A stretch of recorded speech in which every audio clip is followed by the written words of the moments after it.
თბილისის დროით 7 საათი და 30 წუთია თქვენ უყურებთ იმედის დილას დღეს სამშაბათი 15 მაისია. Როგორ გაიგებენ მოსწავლეები გადალახეს თუ არა სასკოლო საატესტატო გამოცდის მინიმალური ზღვარი სასკოლო გამოცდები შეცვლილი ფორმატით ჩატარდება დეტალები გადაცემის დასკვნით ნაწილში არ გამოტოვოთ. საქართველოს მოსახლეობის 77% თვლის რომ მათ დასახლებაში მაცხოვრებელთა უსაფრთხოება დაცულია. 2013 წლის კვლევის შედეგების მიხედვით დაცულად თავს მოსახლეობის 88% გრძნობდა 2015 წელს კი 85% დეტალები დღეს ბიზნეს სიახლეებში. ორთვიანი პაუზის შემდეგ დღეს ერგნეთში ინციდენტების პრევენციისა და მათზე რეაგირების მექანიზმის ფარგლებში მორიგი შეხვედრა გაიმართება. დეტალები ქრონიკაში 8-9-ზე და 10-ზე. დილა მშვიდობისა კიდევ ერთხელ მე ჟურნალისტი გოდერძი შარაშია ვარ. დილა მშვიდობისა მე ნუცა ქალთარაძე ვარ ბედნიერ და წარმატებულ დღეს გისურვებთ. მოგესალმებით ყველას მე ოთარ დადიშვილი ვარ იმედის დილაში დღეს ვნახავთ.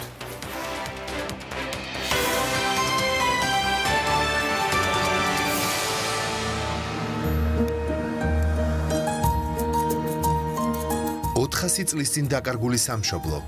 დედაჩემმა მითხრა, რომ არაო, ირანელები არა ვართ ჩვენო, ჩვენ ქართველები ვართო. და ფერეიდნელი წყვილი საქართველოს მოქალაქეობის მოლოდინში. ნახეთ ისტორიულ სამშობლოში დაბრუნებისთვის მებრძოლი წვილის ისტორია იმედის დილის ეთერში. საქართველოს მთავრობა უცხო ქვეყნის მოქალაქეებისთვის დროებითი ბინადრობის ნებართვას ამკაცრებს. უცხოელი, რომელიც საქართველოში იმყოფება არალეგალურად, ვერ შეძლებს საქართველოში ბინადრობის ნებართვის მოპოვებას. რა მოხდება მაშინ, თუ უცხოელი ჩვენს ქვეყანაში არალეგალურად დარჩება და რამდენი წლით იზრდება დროებითი ბინადრობის ნებართვის ვადა? თემის დეტალები ნახეთ იმედის დილაში. საქართველოში საატესტატო გამოცდების შეცვლილი სახით ჩატარდება. რა ცვლილებებია გამოცდებზე და რა მოლოდინი აქვთ შეფასებისა და გამოცდების ეროვნულ ცენტრში? ნახეთ დეტალები გადაცემის დასკვნით ნაწილში. ქრონიკა 8-ზე, 9-ზე და 10 საათზე.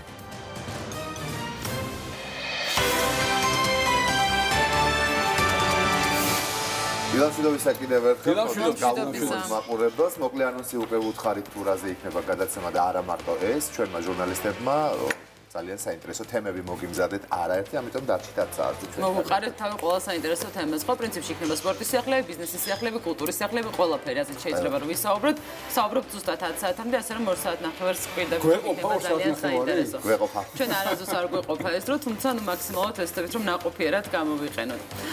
ახლა ნუ რა თქმა უნდა დავიწყოთ კალენდრის გადახედვით ჩვენ დღევანდელი დილა და მინდოდა მეთქვა რომ თქვენთვის თქვა ალბათ თქვა არ არის თქვა ესეთი ახლობელი თქვა სხვა თაობის არის თქვა და მე უცებ მივხვდი რომ თურმე იმაზე რაზეც ახლა უნდა ვისაუბრო, როგორ შეიძლება რომ ყველა თაობის ადამიანმა ერთდროულად ისაუბროს, რადგან 1928 წლის 15 მაისს ეკრანებზე მსოფლიოს ერთ-ერთი ცნობილი ანიმაციური პერსონაჟი მიკი მაუსი გამოჩნდა პირველად და ნუ პრინციპში შესაძლოა ითქვას რომ თითქმის 100 წელს იცვლის ეს პერსონაჟი, ხო? და გიყვარს კოთა? ისე უყურებ, რა? ძალიან მიყვარს კი ბატონო, მაგრამ ნუ ეხა თქვა მე ადრეც ვთქვი ეს ძალიან მიყვარს ეს მულტფილმი მაგრამ რა ვქნა ტომი ჯერი მირჩია ტომი ჯერი გირჩევს მინდოდა ეს კითხავი დამესვა და მე თავი შევიკავე ხო მოსასწრაფო ეგონა რომ ჩვენი თაობის არ იყო და აღმოჩნდა რომ თვით ჰიტლერი და სტალინსაც კი ნალაკი აქვს თავის დროზე კი თუმცა აი ეს არის სწორედ ალბათ მისი ყველაზე დიდი ღირებულება რომ ნებისმიერ თაობას მოარგეს და დისნეიმ შეძლო და შექმნა ისეთი რეალურად ისეთი ფასეული ანიმაციური ფილმი და სერიალი რომელიც მოერგო ნებისმიერ თაობას ეს იყო პირველი მოკლემეტრაჟიანი ნამუშევრის მუნჯი ანიმაციური ფილმის ჩვენება სახელწოდებით შეშლილი თვითმფრინავი. მიკის ოფიციალური დებიუტი მოკლემეტრაჟიან ფილმში Steamboat Willie შედგა, რომელიც ერთ-ერთი პირველი ხმოვანი ანიმაციური ფილმი იყო. მას შემდეგ Walt Disney-სა და Web Iwerks-ის მიერ შექმნილი მაიკლი, ანუ იგივე მიკი, კომიკური ანიმაციური ფილმების პერსონაჟი გახდა. წლების განმავლობაში ამერიკელი ბიზნეს მაგნატი და კინორეჟისორი Walt Disney მიკის თავად ახმოვანებდა. მას შემდეგ, რაც როგორც უკვე გითხარით, თავიდან იყო მუნჯი ეს ანიმაციური სერიალი და იმას შემდეგ, რაც დაიწყეს პერსონაჟებმა ალაპარაკება, Walt Disney იყო ერთ-ერთი მთავარი გამხმოვანებელი. ყველაზე ცნობილ გმირად დასახელდა მიკი მაუსი 1930 წელს კი კონკურენტ კატა ფელიქსის წარუმატებლობის შემდეგ მსოფლიო მასშტაბით ყველაზე პოპულარული ანიმაციური პერსონაჟი გახდა. თაგვი მიკი სულ 130-ზე მეტ ფილმში მონაწილეობს, მათ შორის 10 ფილმი ოსკარზეც კი იყო ნომინირებული. აქედან ერთ-ერთი არის 1952 წლის ცერემონიის გამარჯვებულიც კი გახდა. 1978 წელს მიკი პირველ ანიმაციურ პერსონაჟად იქცა, რომელსაც ჰოლივუდის დიდების ხეივანში ვარსკვლავი გაუხსნეს. ნუ აღარ ჩამოვთვლით ხო იმ თანავარსკვლავებს, რომელთან ერთადაც მიკის ვარსკვლავიც კი არის დიდების ხეივანში გახსნილია. კარგი. ალბათ ეს თაგვის ვარსკვლავი უფრო უნდა ვაღიაროთ, რომ Walt Disney-ის ეკუთვნის და არ არის რეალურად მიკი მაუსს. ვარსკვლავია. კიდევ ერთი ნამუშევრის შესახებ მინდა ვისაუბროთ, რომელიც ასევე ძვირფასია ჩვენამდე თაობებისთვის, ჩვენი თაობისთვის და მომავალშიც აბსოლუტურად ყველა თაობისთვის ძვირფასი იქნება. 1990 წლის 15 მაისს ნიდერლანდელი ფერმწერისა და გრაფიკოსის ვინსენტ ვან გოგის ნახატი, ექიმი გაშეს პორტრეტი 82.5 მილიონ დოლარად გაიყიდა. ხელოვანმა ნამუშევარი 1890 წელს გარდაცვალებამდე შექმნა. ნახატზე ასახულია ადამიანი, რომელიც მხატვარს სიცოცხლის ბოლო წუთამდე უვლიდა. ხელოვანის გარდაცვალების შემდეგ 1897 წელს ვან გოგის დამ ნამუშევარი კერძო კოლექციონერს მიყიდა, მას შემდეგ ნახატმა რამდენიმე მფლობელი შეიცვალა. 1990 წელს კი პორტრეტი ქრისტის აუქციონზე იაპონელმა ბიზნესმენმა რეის საიტომ რეკორდულ თანხად შეიძინა. 15 წლის განმავლობაში ექიმი გაშეს პორტრეტი მსოფლიოს მასშტაბით ყველაზე ძვირადღირებული ნამუშევარი იყო. 1996 წელს კი მფლობელის გარდაცვალების შემდეგ ნახატის საერთაშორისო საინვესტიციო ფონდმა შეიძინა.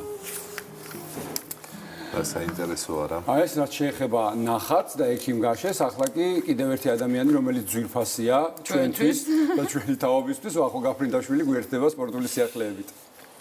დილამშვიდობის მოგესალმებით, ტრადიციულად შუაკვირა, პრინციპში არის ხოლმე სიტუაციები, როდესაც გვიჭირს ამბების მოძიება და ყველაფერს ესე დეტალურად ვადევნებ თვალს, თუმცა ეს კვირა გამორჩეული იქიდან გამომდინარე, რომ ამბების ნაკლებობას ნამდვილად არ უჩვევით. მაგალითად, ნაცუბაშვი, რომელიც იაპონიაში მიმდინარეობს, იქ ჩვენთვის მეტად მნიშვნელოვანი მოვლენები ვითარდება, ასევე რომის მასტერსი ჩოგბურთი, რაც ძალიან საინტერესოა ჩვენთვის, იმიტომ რომ დღეს ნიკოლოზ ბასილაშვილი იასპარეზებს და წარმატების შემთხვევაში უკვე ნოვაკ ჯოკოვიჩს დაუპირისპირდება და თავისთავად საფეხბურთო ციებ-ცხელებები მიუხედავად იმისა, რომ რამდენიმე ჩემპიონატი უკვე დასრულდა NBA, NHL და ასე შემდეგ, მოკლედ რამდენიმე წამში შემოგიერთდებით. ტოჩინოშინის საიუბილეო B500-ზე გამარჯვება. ბრძოლა ოძეკის ტიტულისთვის გრძელდება. თომას ტუხელი პარიზში კარიერის ყველაზე დიდი გამოწვევის წინაშე. რომის მასტერსი ჯოკოვიჩმა მოიგო და შესაძლოა მეორე წრეში ბასილაშვილს შეხვდეს. დილამშვიდობის სანამ სპორტს დაისახა ერთ შეკითხვა მაქვს. ექიმი გაშეს პორტრეტი გაიყიდა 82 მილიონად და ექიმი ოთარის პორტრეტს რამდენად იყიდი? მე რამდენად ვიყიდი? ექიმი ოთარის პორტრეტს მე ექიმი ოთარი მაჩუქებს. მართალი ხარ შემოვახო. გააჩნია მე გავყიდი. ამ პორტრეტს გააჩნია ვინ დახატავს. მე რამდენს გადაიხდი და ის მაინტერესებს. კი ბატონო. აი ეს ცოტა კონფიდენციალური საკითხია. მოკლედ დილამშვიდობის მოგესალმებით. მიხარია თქვენთან ერთად ყოფნა, დავიწყოთ კარგი სიახლეებით.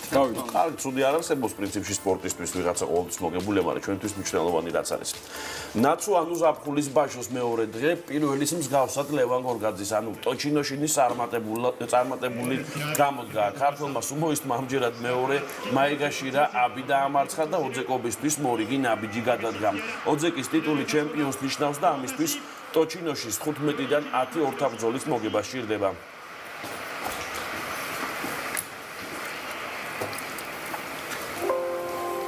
მანჩესტერის ლურჯ მხარეს სიტი ჩემპიონობას ზეიმობს ფეხბურთელებმა პრემიერ ლიგის მთავარ ჯილდოსა და ლიგის თასთან ერთად ქალაქში მსვლელობა მოაწყვეს. გვარდიოლას გუნდმა ამ სეზონში რამდენიმე რეკორდი დაამყარა. მაგალითად, 38 ტურში დააგროვა 100 ქულა. მოიგო 32 შეხვედრა და გაიტანა 106 გოლი. უახლოეს მდევარ თანაქალაქელ იუნაიტედთან კი 19 ქულიანი უპირატესობა დააფიქსირა. პრინციპში რომ არა ლივერპული უფრო მეტსაც მოიგებდა. არ ვიცი რა იქნება მომავალ სეზონში, ამაზე ფიქრი ჯერ არ მინდა. წინ მსოფლიო ჩემპიონატია და თვალს მივადევნებთ. კარგი ლუდისა და წითელი ღვინის თანხლებით. როგორ მოვახერხეთ ეს? ძალიან მარტივია. თავი მოუყარეთ ისეთ ბიჭებს, რომლებთაც გამარჯვება შეიოდათ და კარგად ვარჯიში შეეძლოთ. საზეიმო მსვლელობა შედგა ტურიშიც კომაგის სან-კარლოს მოედანზე შეიკრიბა და სერიას დასრულებამდე ერთი ტურით ადრე იუვენტუსის ჩემპიონობა იზეიმა. ბებერმა სინიორამ იტალიის მთავარი ჯილდო ზედიზედ მეშვიდეთ მოიპოვა. ამასთან გახდა იტალიის თასის მფლობელიც. რომასთან ფრედ 0-0 დასრულებული შეხვედრის შემდეგ იუვენტუსმა ნაპოლისთან სასურველი ჰანდიკაპი მიიღო. პრესკონფერენციაზე კი კლუბის მთავარმა მწვრთნელმა მასიმილიანო ალეგრიმ საინტერესო რამ განაცხადა. თუ არ გამანთავისუფლებ სავარაუდოდ კლუბში მუშაობას გავაგრძელებ.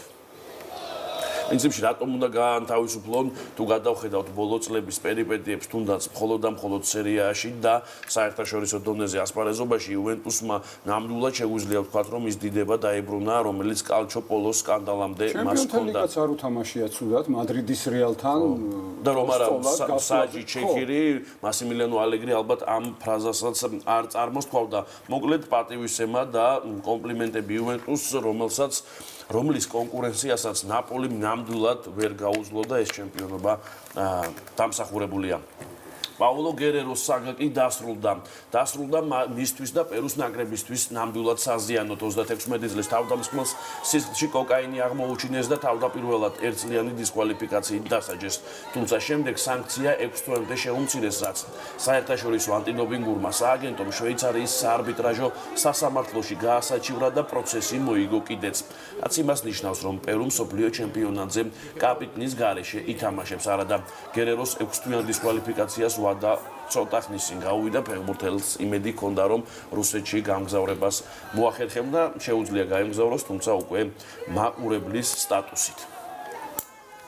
ესე იგი ვინ ვის როგორ სჯისვა ხო და ვინ როგორ უპირისპირდება ზოგი ფეხბურთში ამტკიცებს თავის მაგარ ბიჭობას და სიძლიერეს და თუმცა სხვა ხერხებიც არსებობს კონკრეტულად ფეხბურთში და აუცილებლად ერთი სიახლე მინდა ინტერნეტში რომელსაც გადავაწრო შენთან ერთად მოუყვე მაყურებელს, მოკლედ ოდესის ჩენომორეთ სტადიონზე და სასწავლო ბაზებზე შეუწყვეტეს წყლის მიწოდება და ამ სტატიას საკმაოდ საინტერესო ფოტოც ახლავს თან გაკაფული სპორტსმენი.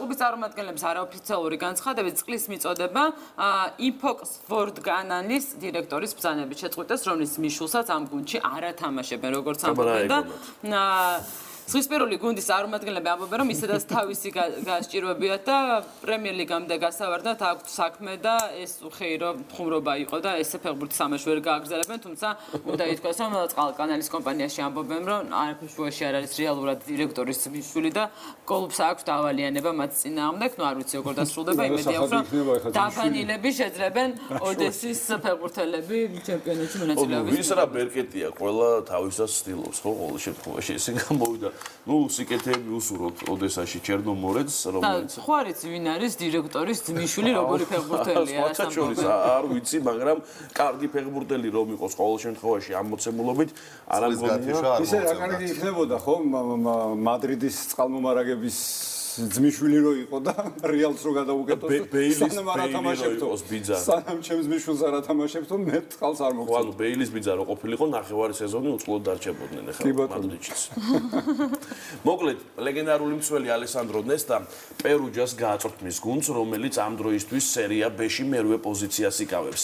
ნესტას კონტრაქტი 1 წლის ვადით განესაზღვრა და წარმატების მიღწევის პირობებში თავისთავად გაგრძელდება კიდეც. ლაციოსა და მილანის ყოფილი მცველი კარიერის ბოლოს ამერიკასა და ინდოეთში თამაშობდა. მისი სამწვრთნელო საქმიანობა მხოლოდ მაიამის უკავშირდება და პერუჯა ძალიან კოლორიტული გუნდია შეგვიძლია ვთქვათ და სერსე კოზმის დამსახურებით ძალიან ბევრმა ადამიანმა ამ კლუბის შესახებ შეიტყო და მის მეხსიერებაში დარჩა, სხვადასხვა მათ შორის ვარ მეც ძალიან გამორჩეული სპეციალისტი საფირმო კეპით, მოკლედ წარმატებები ნესტას და იმედი დავიტოვოთ რომ დაუბრუნდება სერიას. ხო, ნესტამ თავისი საფეხბურთო ინტელექტის 60% მაინც რო გადასცეს თავის მოთამაშეებს, ხო?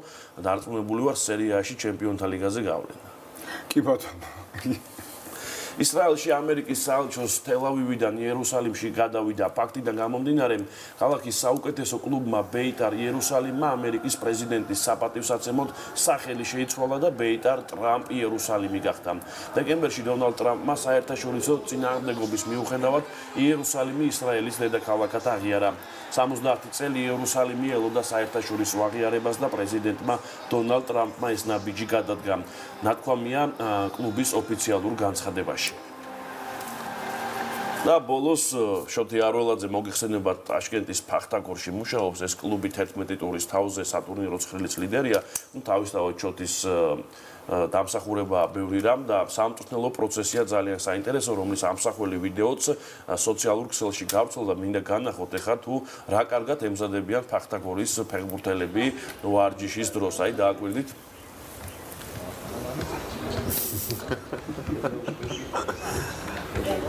ახო აქეთ მეკარეა ხა როგორც ვთქვი თუ არა? აი და აჩიც გამოჩნდა.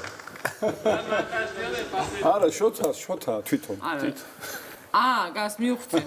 მოკლედ იმისთვის რომ სამწვრთნელო პროცესი იყოს საინტერესო და მხიარული, იმიტომ რომ ფეხბურთელებმა თავი რაღაც დეპრესიულ გარემოში არ იგრძნონ, აი ესეთი ხერხებიც არ არის თქვათ აკრძალული, სადაც შოთი დააჩი არიან, თავისთავად იქ მხიარულებაც არის. მოკლედ წარმატებები მათ უზბეკეთის ჩემპიონატში, მეორე ბლოკში ძალიან საინტერესო სიახლეებით დაგიბრუნდებით, რამდენიმე გახმაურებული ჭორი მწვრთნელებთან დაკავშირებით უკვე დადასტურებულია. კი ბატონო, ვიჭორავთ მეორე გამოშვებაში სპორტის ახლა რეკლამის დროა ჩვენს ეთერში.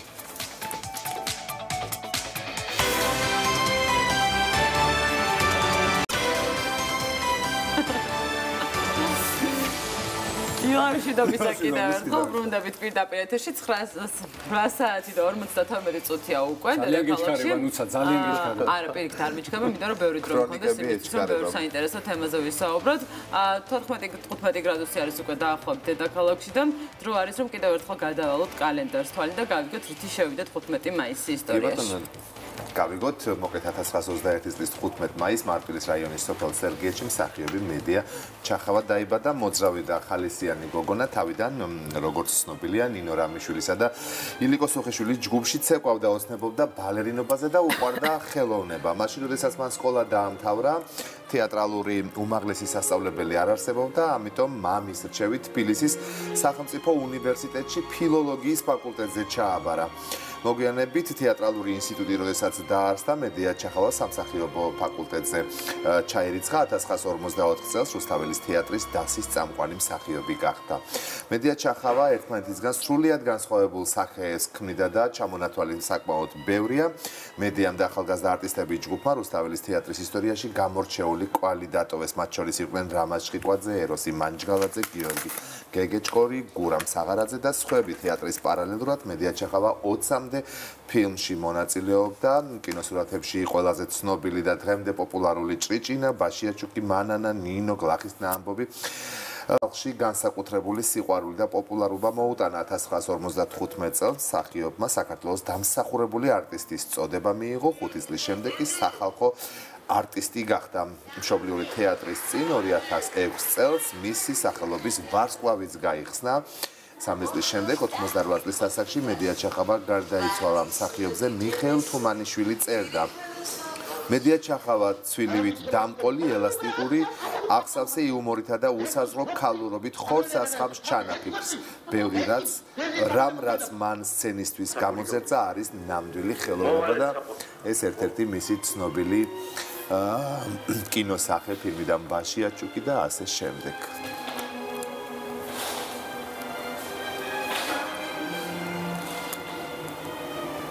კი ბატონო, მართლაც დიდი ეპოქა იყო და დიდი ეპოქა შექმნა ქალბატონმა მედიამ. კიდევ ერთი ადამიანი მინდა რომ დღეს გავიხსენოთ, მასაც დაბადების დღე აქვს. 1933 წლის 15 მაისს ქართული თეატრისა და კინოს გამორჩეული მსახიობი გივი ბერიკაშვილი დაიბადა. 1956 წელს საქართველოს თეატრალური ინსტიტუტის სამსახიობო ფაკულტეტი დაამთავრა. რუსთავისა და სოხუმის სახელმწიფო დრამატულ თეატრებში მუშაობდა. ბოლოს კი კოტე მარჯანიშვილის სახელობის აკადემიური თეატრის დასის წამყვანი მსახიობი იყო.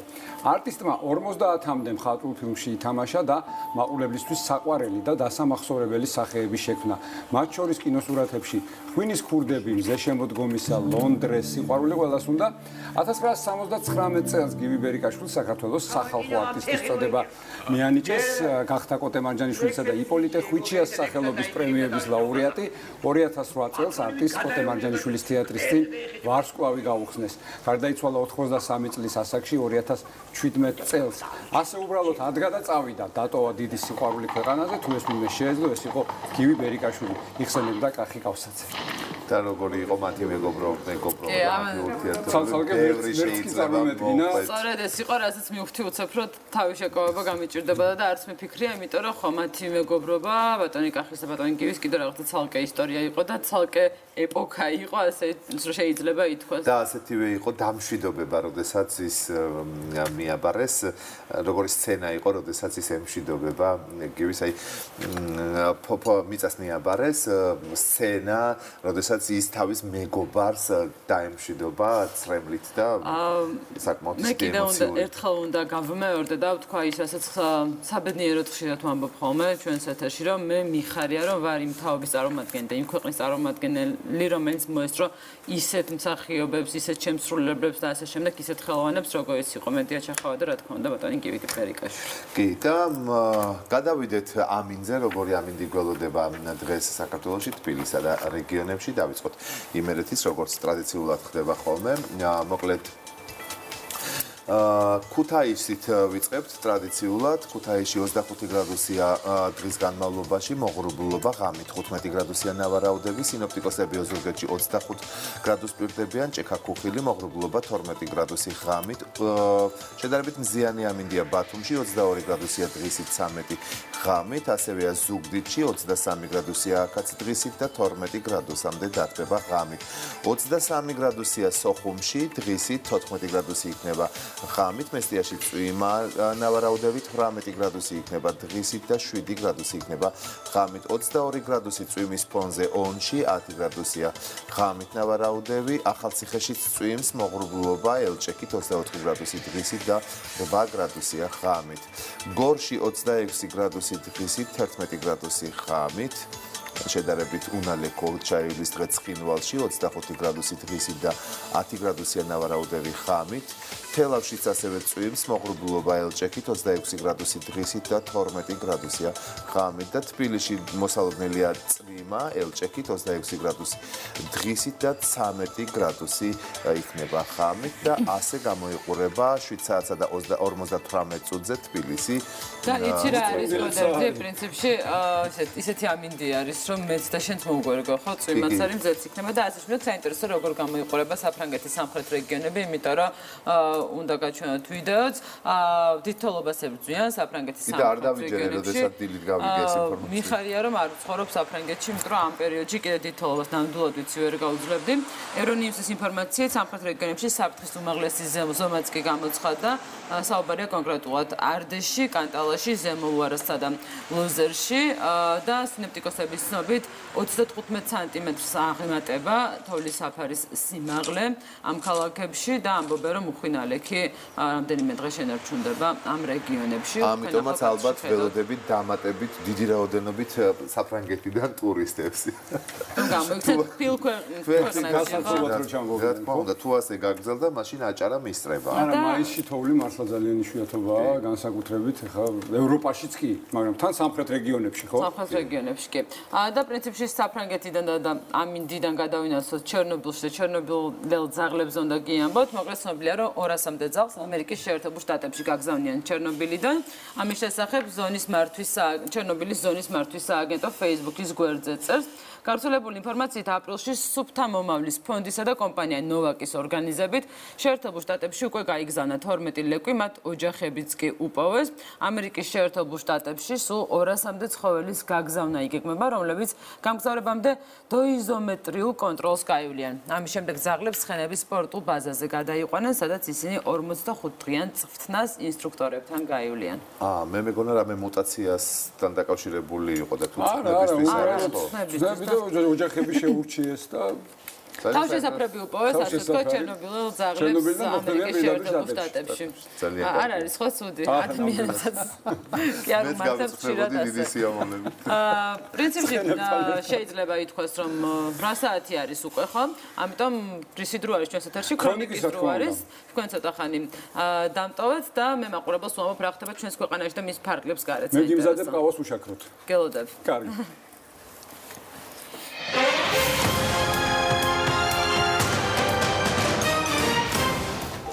ორთვიანი პაუზის შემდეგ ერგნეთში ინციდენტების პრევენციისა და მათზე რეაგირების მექანიზმის ფარგლებში დღეს მორიგის შეხვედრა გაიმართება. რა საკითხებზე იმსჯელებენ მხარეები? ადამიანის უფლებათა დაცვის საკითხებში ევროკავშირის სპეციალური წარმომადგენელი საქართველოს ეწვია. ვის შეხვდება ოფიციალური ვიზიტის ფარგლებში სტავროს ლამბრინიდისი. დეტალები რამდენიმე წუთში.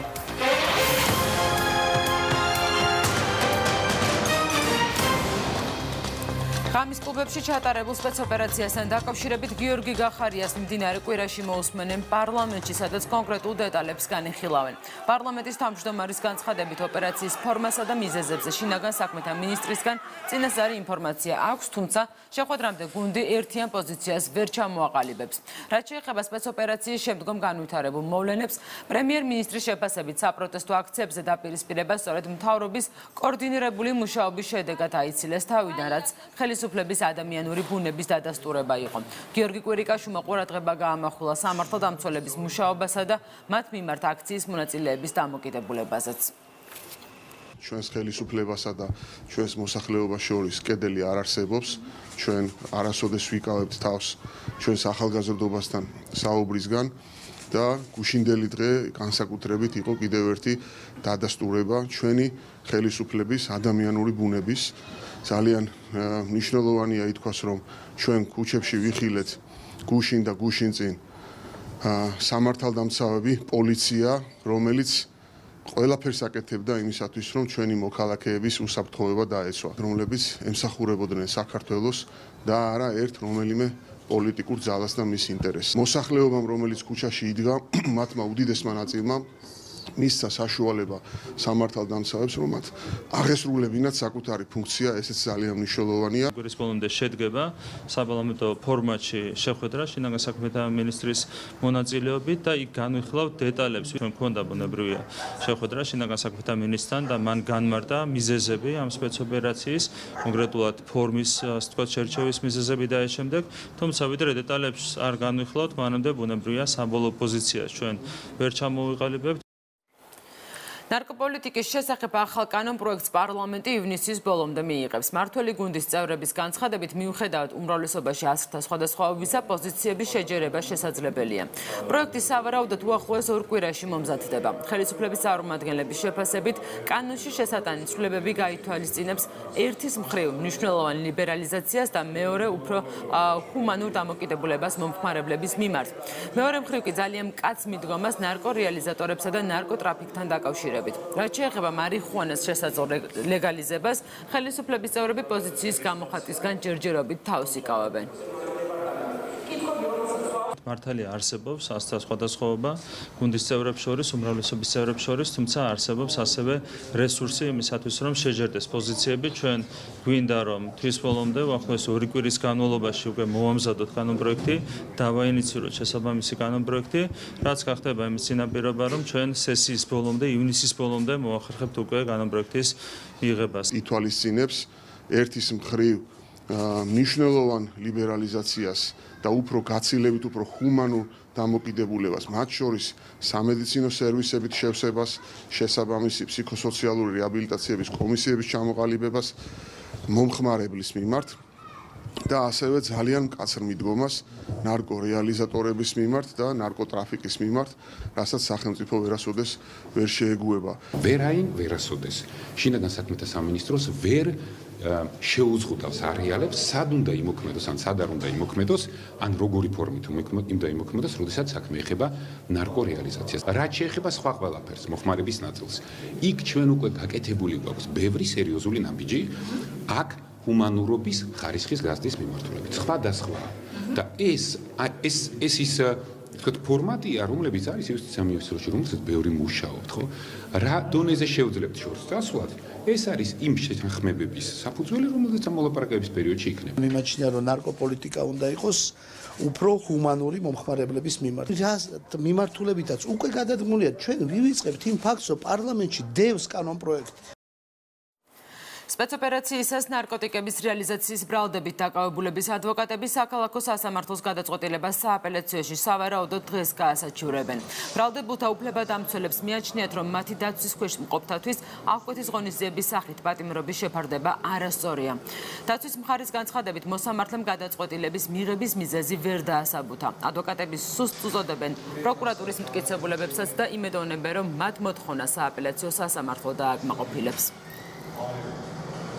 ვერც ერთი მტკიცებულება ვერ დაასაბუთა ბრალდების მხარემ თუ რატომ იყო კვეთი ღონისძიების შეფარდება, პატიმრობა, გამოყენება ჩემი დაცვის ქვეშ ყოფისთვის და სასამართლომ მართალია შეუფარდა პატიმრობა, მაგრამ განმარტება გააკეთა იმასთან დაკავშირებით, რომ საქმეში ნამდვილად მტკიცებულებების მხრივ არის სუსტი.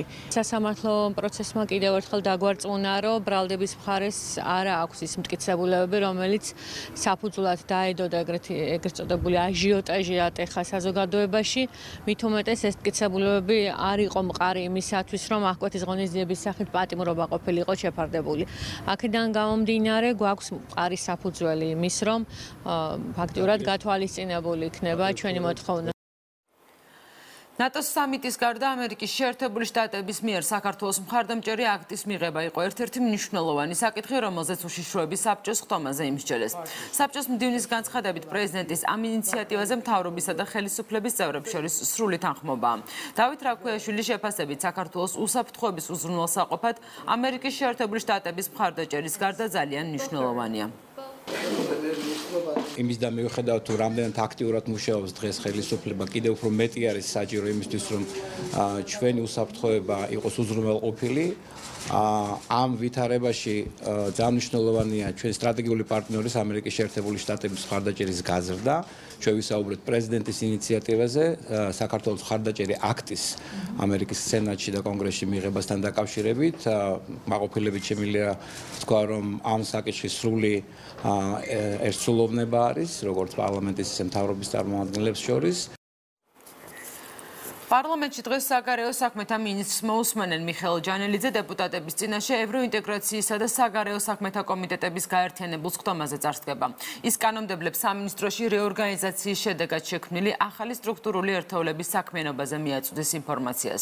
ასევე წარადგენს ევროკავშირში ინტეგრაციის საგზაო რუკის კონცეფციას, რომელიც ცოტა ხნის წინ ევროკავშირში სახელმწიფო ინტეგრაციის კომისიამ დაამტკიცა. ადამიანის უფლებათა დაცვის საკითხებში ევროკავშირის სპეციალური წარმომადგენელი საქართველოს ეწვია. ვიზიტის ფარგლებში სტავროს ლამბრინიდისი მიხეილ ჯანელიძეს შეხვდება. ასევე დაგეგმილია შეხვედრები საქართველოს აღმასრულებელი ხელისუფლების, სახალხო დამცველის აპარატისა და სამოქალაქო საზოგადოების წარმომადგენლებთან.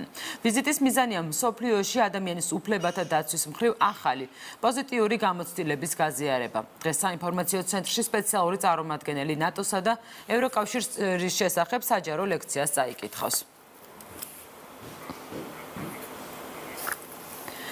ნატოს მუდმივ მოქმედი მეორე საზღვაო შენაერთის ხომალდები ფოთის პორტშია. ბრიტანეთის, თურქეთის, ბულგარეთისა და რუმინეთის სამხედრო გემები საქართველოში 18 მაისამდე დარჩებიან და ქვეყნის სანაპირო დაცვასთან ერთად წვრთნაში მიიღებენ მონაწილეობას.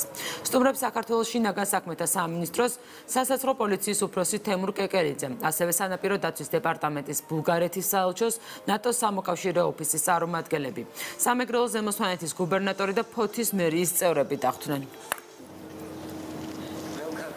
საქართველო არის ნატოს ერთ-ერთი ახლო და საიმედო პარტნიორი, რომელსაც მნიშვნელოვანი წვლილი შეაქვს საერთაშორისო მისიებში და ხელს უწყობს რეგიონში უსაფრთხოების გამყარებას.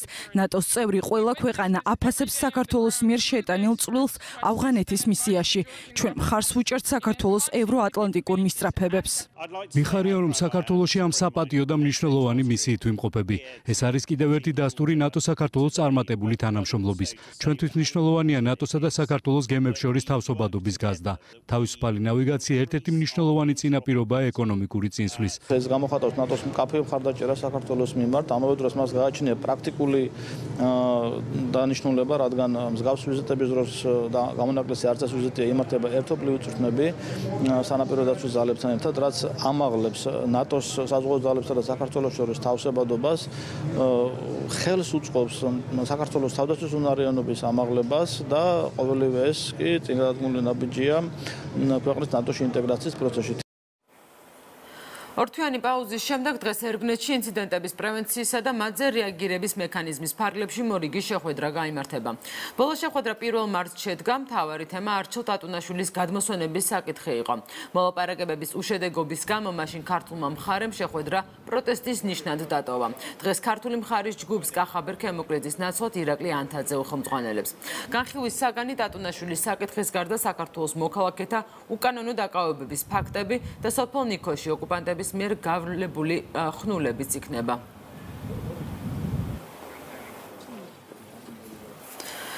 უცხოეთის მნიშვნელოვანი სიახლეებით განვაგრძობთ გამოშვებას. შეერთებული შტატების საელჩოს იერუსალიმში გადატანის გამო ღაზის სექტორში დაწყებული არეულობის მსხვერპლთა რაოდენობა გაიზარდა. დაღუპულია 55-მდე ადამიანი, 2000-ზე მეტი კი დაშავდა. ღაზის სექტორში 35,000-მდე ადამიანია შეკრებილი. საპროტესტო აქციის მონაწილეები ამბობენ, რომ საკუთარ ტერიტორიას არავის დაუთმობენ. მათ გამაფრთხილებელ შეტყობინებებს უგზავნის ისრაელიც.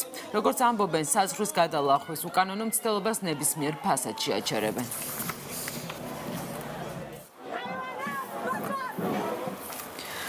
შეერთებული შტატების ელჩის იერუსალიმში გადატანას რამდენიმე სახელმწიფოს პროტესტი მოჰყვა. სტამბოლში გამართულ მასშტაბურ აქციაზე ათასობით ადამიანი გამოვიდა. ანტიამერიკული ლოზუნგების სკანდირების ფონზე მათ საელჩოს გადატანის გამო დაწყებული არეულობა და პალესტინელების დაღუპვა გააპროტესტეს. ამერიკის საელჩოს თელ-ავივიდან იერუსალიმში გადატანა ოფიციალურმა ანკარამაც დაგმო. შესაბამისი განცხადება ქვეყნის საგარეო საქმეთა სამინისტრომ გაავრცელა.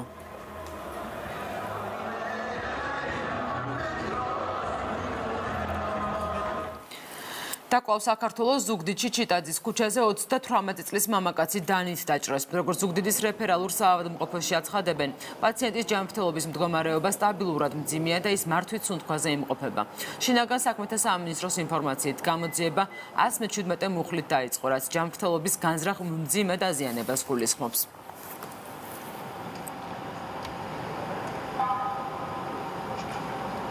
პაციენტი შემოსული არის კლინიკაში თვითდინებით, უმკერდი მრავლობითი შემოწმებული ჭრილობით, ჩატარებული არის ოპერაციული მკურნალობა, რის შემდეგ გადაყვანილია რეანიმაციულ განყოფილებაში. პაციენტის მდგომარეობა ამ ეტაპისთვის არის სტაბილურად მძიმე. საქართველოსა და უზბეკეთს შორის მთავრობათა შორის ეკონომიკური თანამშრომლობის კომისიის ხდომის ოქმი გაფორმდა. მას ხელი მოაწერეს საქართველოს ეკონომიკისა და მდგრადი განვითარების და უზბეკეთის საგარეო ვაჭრობის მინისტრებმა.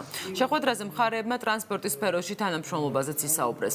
აღინიშნა, რომ საქართველოს მთავრობისთვის ერთ-ერთი პრიორიტეტს ქვეყნის სატრანზიტო ფუნქციის გაძლიერება და რეგიონული ლოგისტიკური ჰაბის ფორმირება წარმოადგენს. ძალიან მნიშვნელოვანი საკითხები განვიხილეთ ჩვენ ორ ქვეყანას შორის როგორც სავაჭრო ბრუნვის განვითარების მიმართულებით, ასევე იმ ტურისტული პოტენციალის გამოყენების მიმართულებით, რომელიც ჩვენ ორ ქვეყანას შორის გააჩნია. დეტალურად ვისაუბრეთ პირდაპირ ფრენების დაწყების შესახებ, რომელიც შესაძლოა დაიწყოს თბილისსა და ტაშკენტს შორის. ვფიქრობთ, რომ აქ პოტენციალი საკმაოდ მაღალია და რაც რა თქმა უნდა დაეხმარება ჩვენი ტურიზმის განვითარებას. გეგმები დავსახეთ სავაჭრო, ეკონომიკურ და ტურიზმის სფეროში თანამშრომლობის კუთხით. ასევე ინოვაციებისა და ტრანსპორტის სფეროზეც ვისაუბრეთ. მით უფრო რომ ეს საკითხები ჩვენი ქვეყნისთვის ძალიან მნიშვნელოვანი მიმართულებებია. ვიმედოვნებთ, რომ ეს მიზნები პოზიტიურ შედეგს მოგცემს, რაც გამოიხატება სავაჭრო სფეროს განვითარებასა და ზრდაში. ტექნოპარკში ეკონომიკისა და მდგრადი განვითარების სამინისტროს ინოვაციებისა და ტექნოლოგიების სააგენტოს თანადაფინანსების გრანტების პროგრამის შემდგომი ეტაპი დაიწყო. დღეიდან 18 მაისის ჩათვლით კონკურსანტებს ფინალური ეტაპისთვის სპეციალურად მოწვეული ტრენერები მოამზადებენ. პროგრამის მიზანია ინოვაციური საწარმოების წარმოქმნის სტიმულირება. ფინალურ ეტაპზე თანადაფინანსების გრანტების პროგრამის მონაწილეები საინვესტიციო კომიტეტის წინაშე წარსდგებიან. გამარჯვებულებს 25 მაისს გამოავლენენ.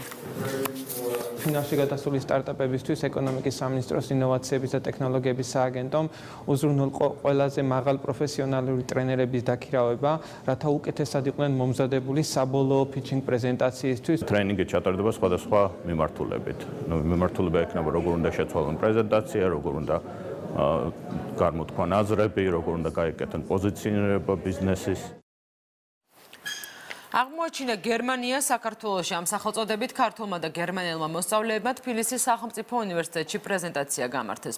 უცვლელი პროექტის ფარგლებში მოწყობილ ღონისძიებას სპეციალურად მოწვეული სტუმრები დაესწრნენ. პროექტის მიზანია მოსწავლეებისთვის განსხვავებული კულტურისა და მრავალფეროვნების გაგების ჩამოყალიბება. ის მოსწავლეები, რომლებიც ჩვენთან პირველად ჩამოვიდნენ სტუმრად, საქართველოს შესახებ თითქმის არ ფლობდნენ ინფორმაციას და ჩვენ ამ 2 კვირის განმავლობაში, როდესაც ისინი ჩვენ სტუმრობდნენ, ვაჩვენეთ გერმანელების ნაკვალეები საქართველოში, ასევე გავაცანით ქართული კულტურა. ასეთი ტიპის გაცვლის პროექტები ძალიან მნიშვნელოვანია აბსოლუტურად ყველა მიმართულებით, იმიტომ რომ სხვა კულტურების გაცნობა უწყობს ხელს ადამიანებს რომ გახდნენ უფრო მეტად ტოლერანტები. ბავშვებისგან მიღებული შტაბეჭდილებები თუ ასკვნით, რომ ამ პროექტმა წარმატებით ჩაიარა. ისინი აქ დარჩენის სურვილს გამოთქვამენ. მოხარული ვარ, რომ ქართულ მოსწავლეებს 4 ივნის გერმანიაშიც უმასპინძლებთ და ჩვენი პროგრამებით დავხვდებით, რომლებიც რა თქმა უნდა, ენასა და ადამიანებს შორის კომუნიკაციას ეხება. ისეთი შტაბეჭდილებები, რომელიც საქართველოში ამ გაცვლითი პროგრამის საშუალებით მივიღეთ, ჩემთვის დაუვიწყარია. საქართველო თავისი ღირსშესანიშნაობებით არაჩვეულებრივი ქვეყანაა. ძალიან მნიშვნელოვანი და სასიამოვნო იყო ის ფაქტი, თუ როგორ მიმიღეს ქართულ ოჯახში. მე მათთან თავს არა გერმანელ უცხო ბავშვად, არამედ ოჯახის წევრად გრძნობდი. ასეთი იყო ამ დროისთვის განვითარებული დღის მნიშვნელოვანი სიახლეები. ქრონიკა 9 საათზე დაბრუნდება პირდაპირ ეთერში.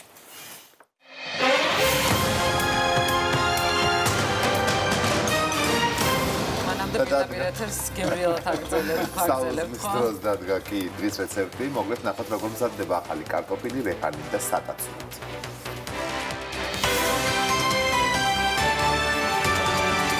ალბათ ძნელად მოიძებნება ადამიანი, ვისაც ახალი კარტოფილი არ უყვარს. თუმცა ცოტას თუ ექნება ის დაგემოვნებული რეჰანითა და სატაცურით. ეს კომბინაცია მას განსაკუთრებულ გემოსა და არომატს ძენს. მის მოსამზადებლად დაგჭირდებათ 700 ან 800 გრამი ახალი კარტოფილი, 50 გრამი კარაქი, 9 კონა რეჰანი, 3 ან 4 ღერო სატაცური, 1 ან 2 კბილი ნიორი, დაღერღილი წიწაკა, მარილი. პირველ რიგში ტაფაში დავადნოთ კარაქი და დავასხათ წყალი. მასში მოვათავსოთ კარტოფილი და მოვაყაროთ მარილი და დაღერღილი წიწაკა. პარალელურად წვრილად დავჭრათ რეჰანი და სატაცური. ხოლო როდესაც კარტოფილი მომზადდება და კარგად დაიბრაწება, შეგვიძლია დავამატოთ გახეხილი ნიორი, წვრილად დაჭრილი რეჰანი და სატაცური. კარგად ვურიოთ ცეცხლზე 1 წუთის განმავლობაში და გადმოვდგათ. ახალი კარტოფილი რეჰანით და სატაცურით მზად არის. გემრიელად მიირთვით.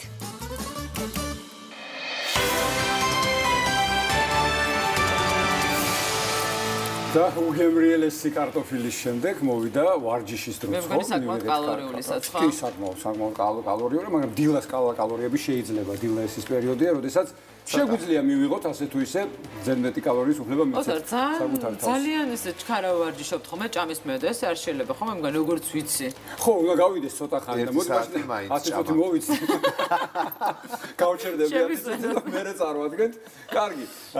ტელეიმედისა და World Class-ის ერთობლივი რუბრიკა ფიტნესი დილით შეგახსენებთ იმასაც, რომ World Class ფიტნესი ეს საერთაშორისო ბრენდია, რომელიც 80-მდე ქვეყანაშია წარმოდგენილი და სერტიფიცირებული მწვრთნელები და ბრენდის ამბასადორები შემოგთავაზებენ როგორც ინდივიდუალური, ასევე ჯგუფური ტიპის ვარჯიშებს. ვნახოთ ფიტნესი იმედის დილაში. World Class-ი და იმედი წარმოგიდგენთ. ფიტნესი დილით. ჯანსაღი ცხოვრება იწყება ჩვენთან ერთად.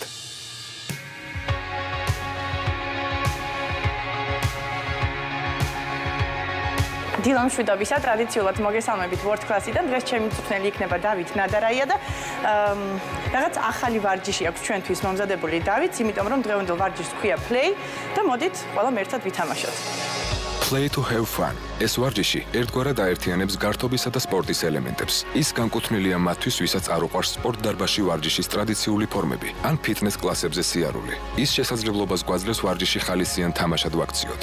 ამავდროულად მისი შესრულებისას მუშაობთ მაღალი ინტენსივობით. ვარჯიშები შეიძლება გართულდეს ან გამარტივდეს და მოერგოს ნებისმიერი შესაძლებლობის მქონე ადამიანის მოთხოვნებს. ის მიმართულია მწვრთნელსა და მოვარჯიშეზე და ამავდროულად შესაძლებლობას გვაძლევს გავითვალისწინოთ ჯგუფის შემადგენლობაში მყოფი თითოეული ადამიანის მოთხოვნები. პირველი თამაში არის საათი. წარმოიდგინეთ რომ ხართ საათი და თქვენი ფეხები არის ისრები. პირველიდან 6 საათამდე არის მარჯვენა ფეხი, 6-დან 12 საათამდე მარცხენა ფეხი. მე განახოთ დროს და შემდეგ უკვე ვიწყებთ თამაშს. დავიწყოთ მარტივით პირველი საათი. 12 საათი. 3 საათი 5 საათი 3 საათი 6 საათი 9 5 7 7 7 საათი 12 12 საათი კარგია 12 საათი ისევ 12 საათი პირველი საათი 3 9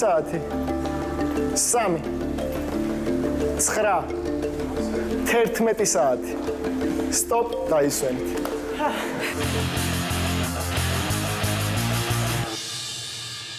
შემდეგ თამაში არის წერტილზე შეხება მე ვასახელებ წერტილების რაოდენობას მთავარი პრინციპი არ განმეორდეს ერთი და იგივე მოძრაობა დავიწყოთ მარტივით 2 წერტილი ეს სწორია 3 წერტილი 1 წერტილი 1 წერტილი ეს შეიძლება კი 3 წერტილი ისევ 4 წერტილი 4 წერტილი 3 წერტილი 1 წერტილი 1 წერტილი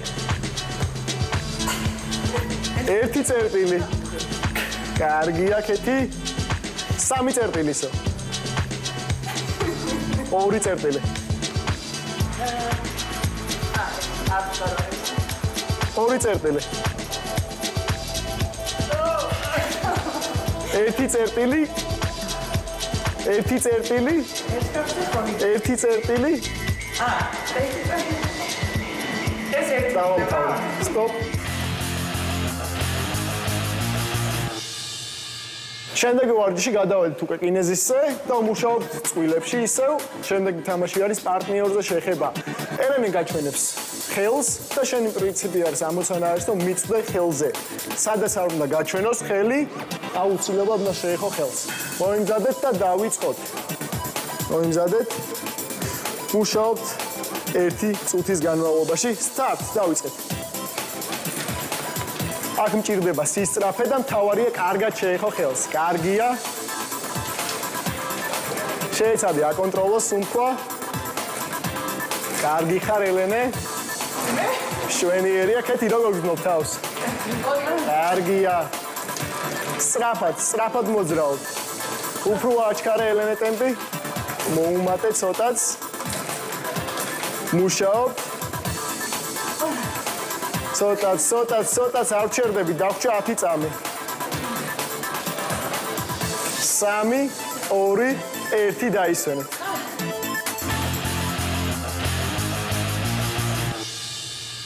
შემდეგი ვარჯიში არის სარკე მე ანუ ელენე გაჩვენებს მოძრაობას და ზუსტად უნდა გაიმეორო იგივე მოძრაობა რასაც ელენე მანახებს დავიწყოთ 2 მოძრაობა რო ვაჩვენოთ კეთის ზუსტად უნდა გაიმეორო მოძრაობები მოიმზადე ავიღოთ კინეზისი მუშაობთ ისევ 1 წუთი 3 2 1 აკონტროლებთ სუნთქვას კარგია შეეცადე რომ ზუსტად იგივე მოძრაობები გაიმეორო კარგია კარგი ხარ ელენე როგორ გძნობ თავს კეთი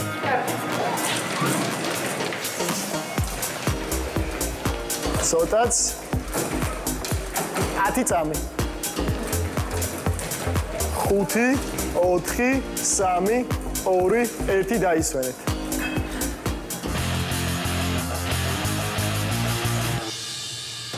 შემდეგი თამაში არის კომპასი მე გეუბნები მიმართულებას ჩრდილოეთი ვიწყებთ სტატიკიდან ჩრდილოეთი არის მიურბივართ და ვეხებით ტრენაჟორს სამხრეთი მოურბივართ უკან და ვქაჩავთ უგანიერეს კუნთზე და მიურბივართ ისევ საწყის მდგომარეობაში აღმოსავლეთზე ვაკეთებთ როტაციას დასავლეთზე ვხვით მხარეს უბრალოდ მოიმზადე არ გავურბივართ უბრალოდ ვაკეთებთ როტაციას ტანის სათხარ ვმუშაობთ 1 წუთი 3 2 1 დავიწყეთ სამხრეთი მოურბივართ უკან ჩრდილოეთი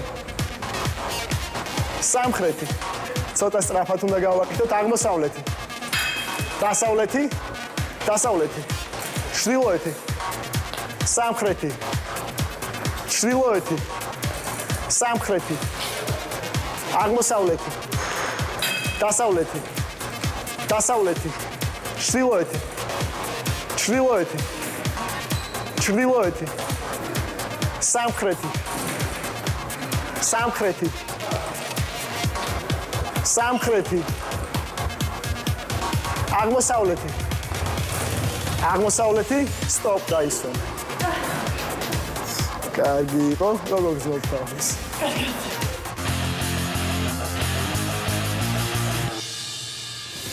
შემდეგი თამაში არის jump, hop, stop.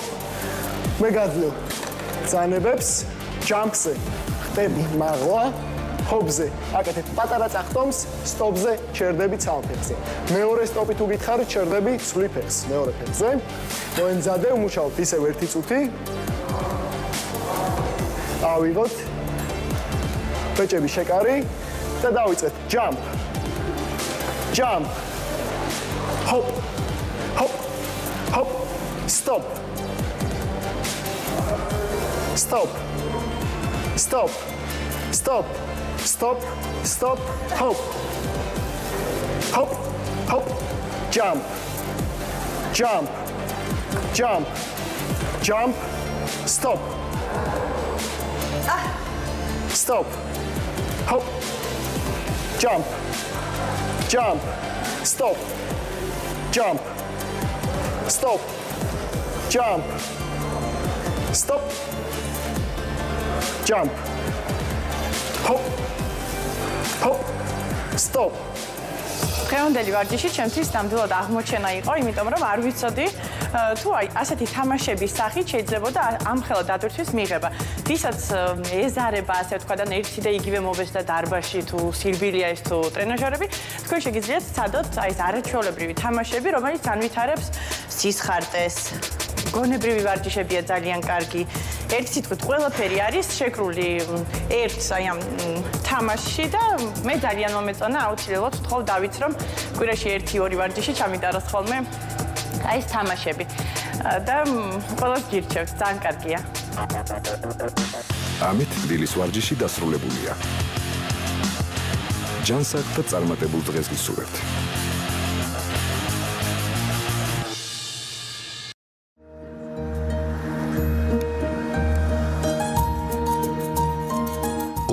წლის წინ დაკარგული სამშობლო. დედაჩემმა მითხრა, რომ არაო, ირანელები არა ვართ ჩვენო, ჩვენ ქართველები ვართო. და ფერეიდნელი წყვილი საქართველოს მოქალაქეობის მოლოდინში. ნახეთ ისტორიულ სამშობლოში დაბრუნებისთვის მებრძოლი წყვილის ისტორია იმედის დილის ეთერში. საქართველოს მთავრობა უცხო ქვეყნის მოქალაქეებისთვის დროებითი ბინადრობის ნებართვას ამკაცრებს. უცხოელი, რომელიც საქართველოში იმყოფება არალეგალურად, ვერ შეძლებს საქართველოში ბინადრობის ნებართვის მოპოვებას.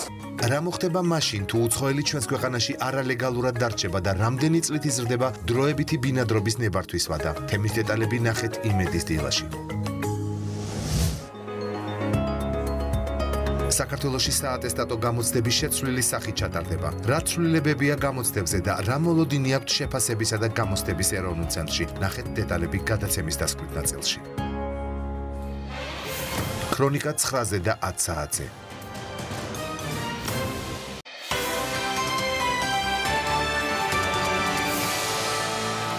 დილამშვიდობის კიდევ ერთხელ მოგესალმებით. იმედის დილა ბრუნდება პირდაპირ ეთერში 8 საათი 36 წუთი დედაქალაქის დროით 15 გრადუსი სითბო ფიქსირდება ამ მომენტისთვის და საკმაოდ მზიანი ამინდია. ეს კი იმას ნიშნავს, რომ ჩვენთან ბიზნეს სიახლეების დროა.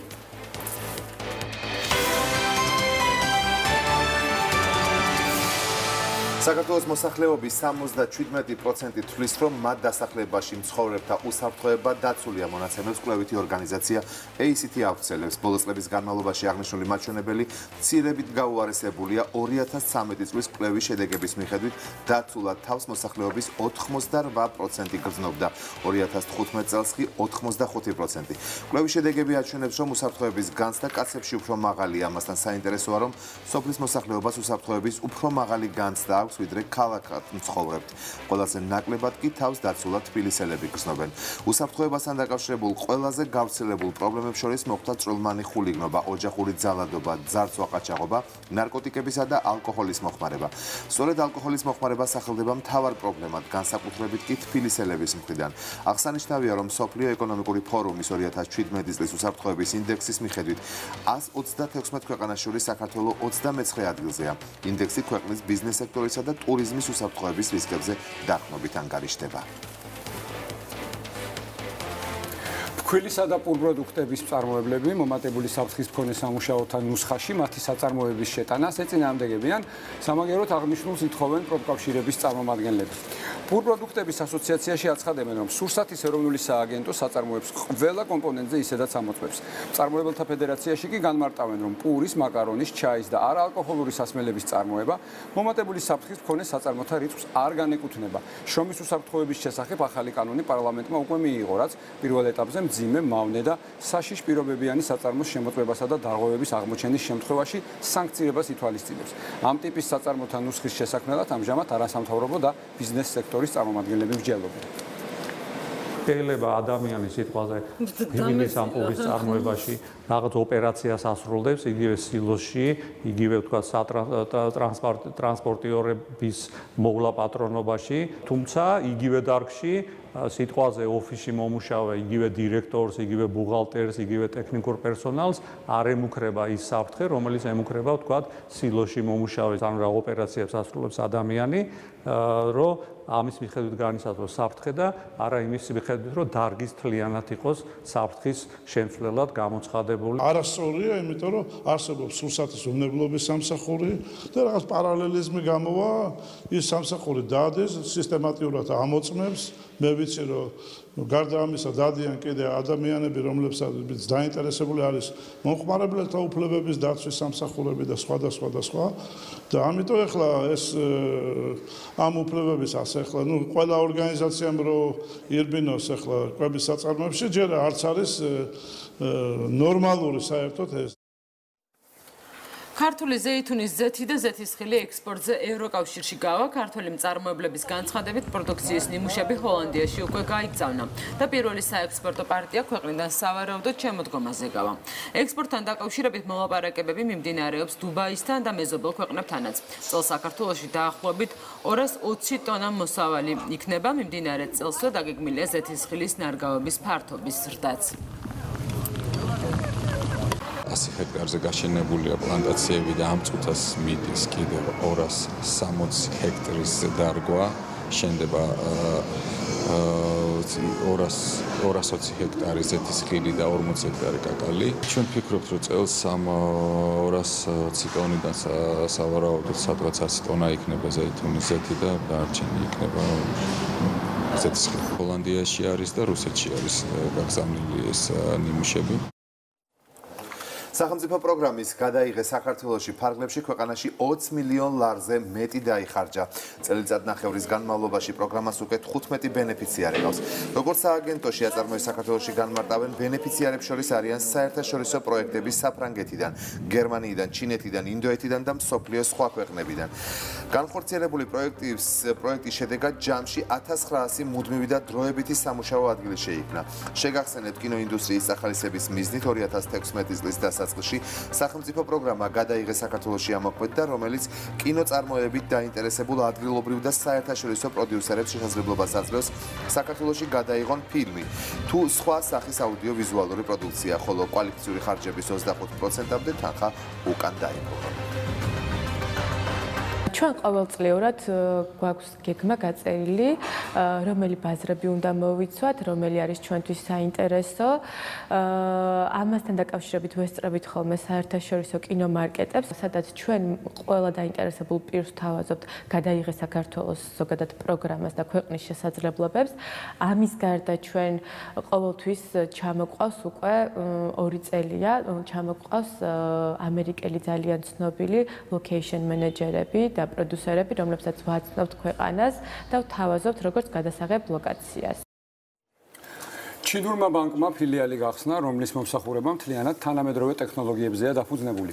China Construction Bank-ის ახალ ფილიალში მომხმარებლებს რობოტები ემსახურებიან, რომლებსაც შეუძლიათ ისეთი ოპერაციების განხორციელება, როგორც ანგარიშის გახსნა, თანხის გადარიცხვა და ვალუტის გაცვლა. გარდა ამისა, ფილიალში დამონტაჟებულია ელექტრონული გასასვლელები, რომელთა მეშვეობით ხდება ადამიანების სახის სკანირება, რათა შენობაში მეორედ შესვლისას მომსახურე რობოტებმა კონკრეტული მომხმარებლის შესახებ არსებული ინფორმაცია ავტომატურ რეჟიმში მიიღოთ.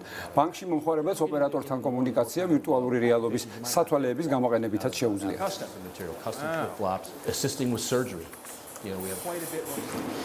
დავჭერთ კვლავ ჩინეთში და 2022 წლიდან ყველაზე დიდ საჰაერო ხომალდს AG6-ს გამოუშვებს ჩინეთი.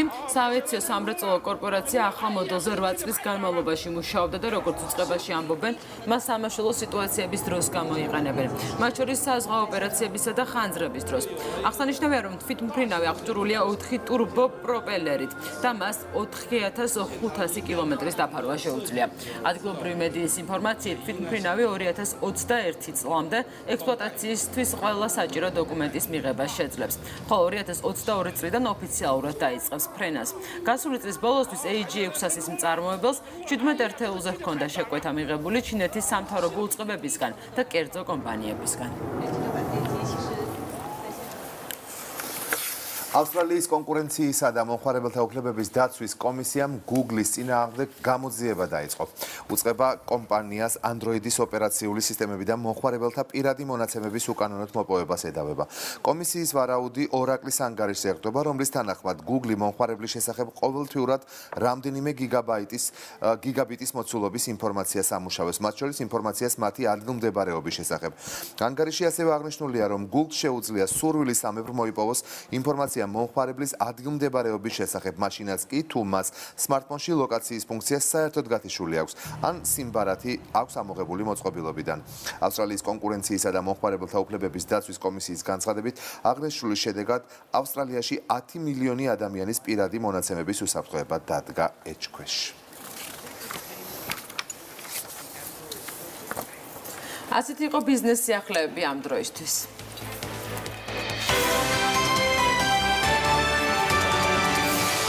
ერთი წლის წინ თბილისში ფრანგულ-ბელგიური ფილმის გადაღება დაიწყეს. ფილმის მთავარი გმირი სირიაში რეპორტაჟის გასაკეთებლად ჩადის და ქურთ გოგონებს გაიცნობს. მოკლედ რეჟისორს ფილმისთვის გოგონები სჭირდებოდა და ამიტომ თბილისში 6 ქურთი გოგონას ძებნა დაიწყეს. ზოგი როგორ იპოვეს, ზოგი როგორ ერთ-ერთი ეზოში თამაშობდა, როდესაც ხელი მოკიდეს და ფილმში გადასაღებად წაიყვანეს. მერე ყველა ერთად თვითმფრინავში ჩასვეს და ასე აღმოჩნდა 6 გოგონა წითელ ხალიჩაზე. დანარჩენი უკვე ვნახოთ მარიკა ბაკურაძის რეპორტაჟში კანის კინოფესტივალიდან. კანის კინოფესტივალი წელს საქართველოსთვისაც ძალიან მნიშვნელოვანი აღმოჩნდა, იმიტომ რომ მთავარ საკონკურსო სიაში მოხვედრილი არის ფილმი, რომელიც პირდაპირ უკავშირდება ჩვენს ქვეყანას. ოფიციალურად რომ ვთქვათ, ეს არის ფრანგულ-ბელგიურ-ქართული კოპროდუქცია. უფრო მარტივად გეტყვით, რომ ეს არის ფილმი, რომელიც გადაღებული არის საქართველოში და მასზე მუშაობა ჩაატარა ძალიან ბევრმა ქართველმა, როგორც მხატვარმა და სადათმო ჯგუფის წევრებმა, ასევე სხვადასხვა ადამიანებმა, რომელიც ამ ფილმის შემოქმედებით ჯგუფში იყვნენ, ასე რომ ამ დონის კინოფესტივალზე ისეთი ფილმის მოხვედრა, რომელიც ჩვენს ქვეყანას პირდაპირ უკავშირდება, ძალიან მნიშვნელოვანია. მსოფლიოს წლის მოვლენაა, იმიტომ რომ კანის ფესტივალი თავისი მნიშვნელობით კინოსფეროში და არა მარტო კინოსფეროში უტოლდება შეიძლება ვთქვათ, რომ კონკურენციას უწევს ოსკარის ნომინაციასაც კი. ამბობდნენ, რომ ამ ეპოქაში, როცა ქალების კინოში წინ წამოწევა ხდება, ეს იქნება ფილმი, რომელიც ძალიან ბევრ მithქმა-მოთქმას გამოიწვევს და აუცილებლად მოხდება მისი პრემიერა დიდ ფესტივალზე და წელს პრინციპში ამის მონაწილეები ვართ ერთად და ვფიქრობ, რომ საქართველოსთვის ძალიან დიდი გამარჯვებაა. ეს არის ფილმი სახელწოდებით მზის გოგონები. ამ ფილმის რეჟისორი გახლავთ ფრანგი რეჟისორი ქალი ევა ჰიუსონი, ხოლო მთავარ როლს ფილმში თამაშობს ემანუელ ბერკო. ეს ქალბატონი არის ძალიან პოპულარული საფრანგეთში, თანამედროვე ფრანგული კინოს ვარსკვლავი არის და ქართველმა მაყურებელმა ის ნამდვილად იცის, იმიტომ რომ აუცილებლად ექნება ნანახი ვინსენ კასელთან ერთად შესრულებული ფილმი სახელწოდებით ჩემი მეფე. სხვათა შორის ამ ფილმისთვის მან რამდენიმე წლის წინ ზუსტად აქ კანში მოიგო პალმის რტო ქალის საუკეთესო როლის შესრულებისთვის. რაც შეეხება ფილმის სახელწოდებას, მზის გოგონები. ვინ არიან მზის გოგონები? ესენი არიან ქალები, ანუ გოგონები, რომლებიც სამხედრო ბატალიონში იბრძვიან და ეს არის ბატალიონი, რომელიც სირიაში ISIS-ის წინააღმდეგ იბრძვის. ეს არის ფილმის მთავარი სამოქმედო არეალი, ასე ვთქვათ, როდესაც ფილმს უყურებთ, ხედავთ, რომ მოქმედება ხდება სირიაში. რეალურად კი ეს სირია სწორედ საქართველოში შეიქმნა, სადადგმო ჯგუფის და მხატვრების დამსახურებით მოხდა ისე, რომ ახალციხეში და გაჩიანში, სადაც გადაღებები მიმდინარეობდა, აიგო სპეციალური ნაგებობები, დეკორაციები და ყველაფერი იმისთვის, რომ სირიის ქალაქების კოპირება მომხდარიყო ჩვენს ქვეყანაში. ძალიან ბევრი მასალა ვნახეთ დოკუმენტური ვიდეოები, დოკუმენტური ფოტომასალები თუ როგორია არქიტექტურა, როგორი არის, როგორ გამოიყურება სირიაში, მე არ ვარ ნამყოფი, ძალიან ცუდია, მაგრამ ძალიან ბევრი ვიმუშავეთ სანამ დავიწყებდით უშუალოდ აშენებას ან რაღაცა პროექტის გაკეთებას. როდესაც ამ ფილმის გადაღება გადავწყვიტეთ, დავიწყეთ ისეთი ქვეყნის მოძებნა, რომელიც ემსგავსებოდა სირიას. განვიხილავდით საქართველოს და სომხეთს. ვეძებდი ქართულ პარტნიორს და 2 წლის წინ კანში აღმოაჩინე ადამიანი, რომელმაც დამაკავშირა საქართველოსთან. სექტემბერში უკვე პირველი ნაბიჯები გადავდგით და დავრწმუნდით, რომ საქართველოს შესანიშნავი ადგილი იქნებოდა ჩვენი ფილმისთვის. ფილმის შინაარს ახლა მე რა თქმა უნდა არ მოგიყვებით, უბრალოდ გეტყვით მთავარ ხაზს, ემანუელ ბერკო, რომელზეც ვისაუბრე, მთავარი გმირი ჩადის სირიაში და იქ ხვდება სწორედ ამ მზის გოგონებს, ანუ ბატალიონის წევრ გოგონებს. ძალიან მნიშვნელოვანი არიან სწორედ ეს გოგონები, თუ ვინ არიან ისინი, ვინ მონაწილეობს ამ ფილმში. მნიშვნელოვანი იყო ისიც, რომ მსახიობებს, ანუ მონაწილე გოგონებს აუცილებლად უნდა ესაუბრათ ქურთულ ენაზე. და სწორედ გადაღებების წინ კასტინგზე შეირჩა ისეთი გოგონები, რომლებიც თბილისის მცხოვრებლები არიან, წარმოშობით არიან ქურთები. ზოგიერთი ამ ფილმზე კასტინგით მოხდა, ზოგიერთი შემთხვევითაც და დღეს უკვე 6 გოგო, თბილისელი 6 ქურთი გოგო კანში არის ჩამოსული და საკუთარ პრემიერას დაესწრება. ყველას გვაქვს როლი, მე ბრძოლი გოგოს როლი გვაქვს ყველას. ჩვენი ოჯახები მოკლეს, დავრჩით ესე, მარტო და ვიბრძვით ჩვენი სიცოცხლისთვის. ფილმში რა თქმა უნდა, პირველად მიღებდნენ და მართლა არ მჯეროდა, რომ საერთოდ მიმიღებდნენ კასტინგი რო გავიარე და ბოლოს რო დაგვირეკეს, რო გვითხრეს, კანის ფესტივალზე გავდივართ, ანუ მართლა ძალიან მიხარდა, სახში მარტო ვიყავი და ბავშვით ხტუნაობდი, ვაიმე კანში მიფრინავ. ძალიან დიდი მიღწევაა ჩვენთვის, ჩვენ ვართ ბაჰარის რაზმი და ვიბრძვით ბაჰარის ესე ვთქვათ სიძლიერისთვის. საერთოდ მეგონა, რომ ვერ მივახწევდი ამდენ რაღაცას, ანუ არც მეგონა თუ რამე გამომივიდოდა. მითხარ სად გიპოვეს, როგორ მოხდა? რავი, უბანში მიპოვეს და მე კასტინგზე დამიძახეს და წავედი. როგორც ახლა თქვენ მოისმინეთ, ესე იგი შესაძლებელი ყოფილა, რომ თბილისის გარეუბნიდან სრულიად შემთხვევით პირდაპირ კანის კინოფესტივალის წითელ ხალიჩაზე მოხვდეს ადამიანი და აი ასეც მოხდა. ხალიჩაზე მთელი შემოქმედებითი გუნდი გამოვიდა პრემიერის წინ. იყო რა თქმა უნდა ფოტოსესია, მთელი მსოფლიოს კინოსამყარომ გაიცნო ეს ადამიანები, ვინც წითელ ხალიჩაზე გაიარა, ხოლო მეორე დღეს პრემიერის შემდეგ უკვე გაიმართა სპეციალური პრესკონფერენცია ჟურნალისტებისთვის და რეჟისორმა და მსახიობებმა ჟურნალისტების შეკითხვებს გასცეს პასუხი. Bienvenue sur le tapis rouge du Festival de Cannes. Bienvenue. საინტერესოა თავად ფილმი თუ დაიმსახურებს ჟიურის მოწონებას, თუ ჟიურისთვის მნიშვნელოვანი იქნება აქტუალური თემები, რაც დღეს მსოფლიოში ხდება, ეს ფილმი სწორედ ამაზეა და მსოფლიოს ყველაზე ცხელ წერტილზე მოგვითხრობს. თუ ჟიურის თავმჯდომარისთვის კეით ბლანშეტისთვის მნიშვნელოვანია ქალთა სიძლიერე და ეს ჩვენ რამდენიმე დღის წინ რეპორტაჟში უკვე მოვისმინეთ, ისიც უნდა ვთქვათ, რომ ამ ქალთა სიძლიერეს სწორედ ამ ფილმში აქვს ადგილი, იმიტომ რომ რეჟისორი გახლავთ ქალი და ასევე ბატალიონის წევრებიც გოგონები და ქალები არიან. წინასწარ დასკვნებს ვერ გამოვიტანთ, საბოლოოდ ჟიური დადებს 19 მაისს შედეგს და გავიგებთ, მოეწონა თუ არა მას მზის გოგონები. მანამდე კი წინსწრებით მოხდა რამდენიმე საინტერესო ფაქტი, აქ არის ჩემთან ერთად რამდენიმე ჟურნალი, მაგალითად ჰოლივუდ რეპორტერმა დაბეჭდა უკვე სტატია ამ ფილმის შესახებ და საკმაოდ კარგი რეცენზია გამოუვიდა და ასევე მსოფლიოში ერთ-ერთი ყველაზე ცნობილი კინოსაიტი გეცოდინებათ IMDb, სწორედ ამ საიტზეც მთავარ გვერდზე განთავსდა ინფორმაცია მზის გოგონების შესახებ. ასე რომ მთავარია დაველოდოთ შედეგს, რა მოხდება 19 მაისს და წარმატება ვუსურვოთ მზის გოგონებს. დიდი მადლობა მარიკა ბაკურაძეს, რომელიც სიახლეებს გვიყვებოდა კანის 71 კინოფესტივალიდან და ერთი რამ აუცილებლად უნდა ვთქვა, მხარდაჭერა გქონდა აი ამ მზის გოგონებს უკვე სანამ ისინი წითელ ხალიჩაზე გაივლდნენ და დაიწყებოდა ფილმის ჩვენება დარბაზში, მანამდე ჩატარდა გაიმართა ქალბატონების მარში 82 ქალბატონის სხვადასხვა ეროვნების და პროფესიის ქალბატონმა ფილმის თემატიკის მხარდასაჭერად აი ამ წითელ ხალიჩაზე ესეთი ქალების მარში ჩაატარა და შემდეგ უკვე დაიწყო ფილმის პრეზენტაცია. იმედია კინოკრიტიკოსებსაც მოეწონება თვითონ ფილმი. მე ფაქტობრივად არწმუნებული ვარ, თუმცა რა თქმა უნდა, მარიკას ხმის არ იყოს 19 მაისს დაველოდოთ, რომ წინასწარ არ ვაკეთოთ რაღაც კომენტარები და არ ავწდეთ რეალობას, მაგრამ ის გოგოებს თავისთავად წარმატებას უსურვებ და მიხარია, როდესაც ქართველებს ხედავ წითელ ხალიჩაზე, განსაკუთრებით კანის ფესტივალზე, ოსკარზე და ასეთ სხვა შესანიშნავ ღონისძიებებზე. სხვა სიახლეებით უნდა განვაგრძოთ იმედის დილა, უცხოელების დროებითი ბინადრობის ნებართვებთან დაკავშირებით კანონი მკაცრდება. ცვლილებების საფუძველზე კანონის არაკეთილსინდისიერად გამოყენების შესაძლებლობის პრევენცია განხორციელდება. საკანონმდებლო ცვლილებების თანახმად საქართველოში მუდმივი ცხოვრების ნებართვის მოპოვების მიზნით უცხო ქვეყნის მოქალაქე ჩვენს ქვეყანაში 10 წლის განმავლობაში უნდა ცხოვრობდეს. კიდევ რა ცვლილებები ამოქმედდება იუსტიციის სამინისტროს ახალი ინიციატივით, ამ დეტალებს თამარ კობახიძის სიუჟეტიდან გავიგებთ.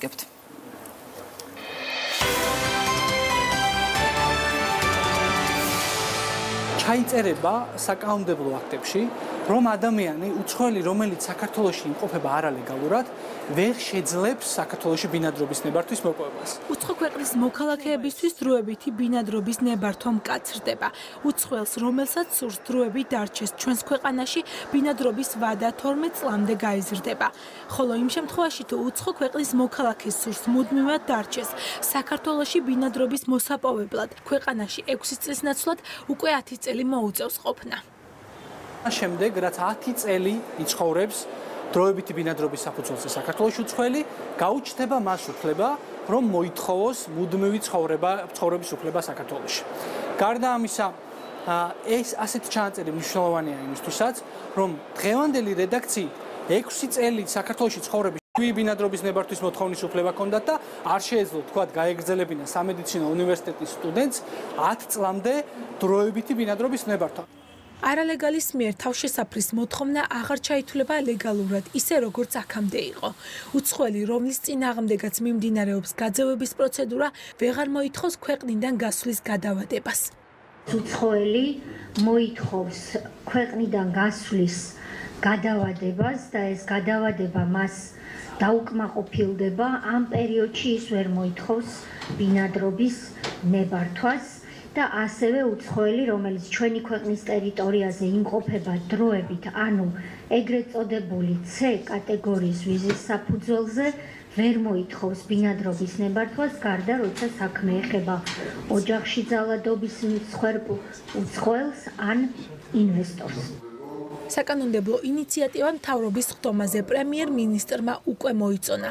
მთავრობის მეთაურის განცხადებით, საქართველო ღია ქვეყანაა, თუმცა ეს იმას არ ნიშნავს, რომ უცხოელებმა ქვეყანაში არაკანონიერად დარჩენა შეძლონ. საქართველო არის ღია ტურიზმისა და ინვესტიციებისთვის და რა თქმა უნდა, ლიბერალური სამიგრაციო კანონმდებლობა ამას ხელს უწყობს და ჩვენ ასევე დავრჩებით ღია ქვეყნად ამ თვალსაზრისით, მაგრამ ეს არამც და არამც არ ნიშნავს, რომ ასეთი ინოვაციური და მახინჯი მექანიზმების გამოყენებით ადამიანებმა შეძლონ პრაქტიკულად კანონს აუარონ გვერდი. საკანონმდებლო ორგანოში ინიციატივის განხილვა უახლოეს მომავალში დაიწყება.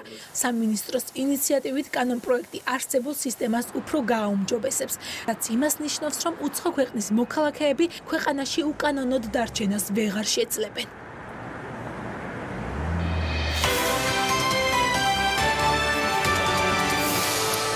ნუსადაგოდერძი, მოგზაურობა ხო გიყვართ თქვენ? თან ვიცი რომ ძალიან გიყვართ, ხო?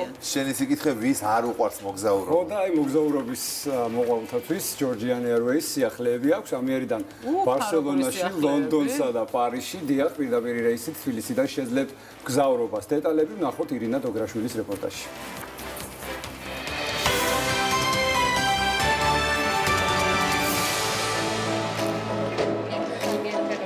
Georgian Airways-ის მგზავრები ახლა ბარსელონას მიმართულებით ფრენისთვის ემზადებიან. ისინი თბილისიდან ესპანეთში პირდაპირ რეისით 4 საათსა და 30 წუთში ჩაფრინდებიან. ბარსელონას მსგავსად Georgian Airways-ი პირდაპირ ფრენებს თბილისიდან ევროპის 12 ქალაქში ახორციელებს.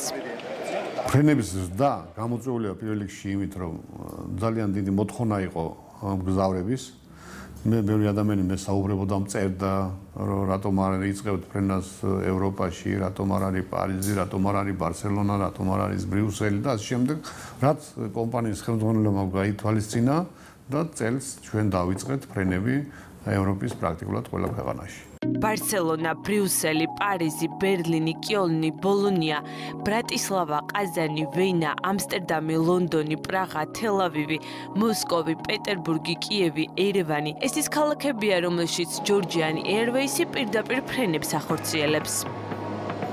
გზავს ეძლევა საშუალება, რომ როგორც ჩასული პარიზში, თუ ის შავიდა პარასკევს და მას დაბრუნება უნდა კვირას, გამოფრენდეს ბრიუსელით. ქალაქის ცენტრიდან პარიზიდან ბრიუსელამდე მატარებლით მიდის 1 საათში ზუსტად. მას უმცირდება ამ შემთხვევაში რისკი, რომ თუ დაბრუნდება ისტანბულით, რომ 8 საათი გაატაროს ან 6 საათი სტამბოლის აეროპორტში, ასევე აქ ნაკლები შანსი, რომ მას ბარგის დაკარგვის, იმიტომ რომ პირდაპირ რეისებზე, როგორც მოგეხსენებათ, ბარგი ძალიან პატარა მცირე პროცენტია, როცა შეიძლება ბარგის დაკარგვა. კომპანიაში აცხადებენ, რომ პირდაპირმა ფრენებმა სხვადასხვა რისკები შეამცირა.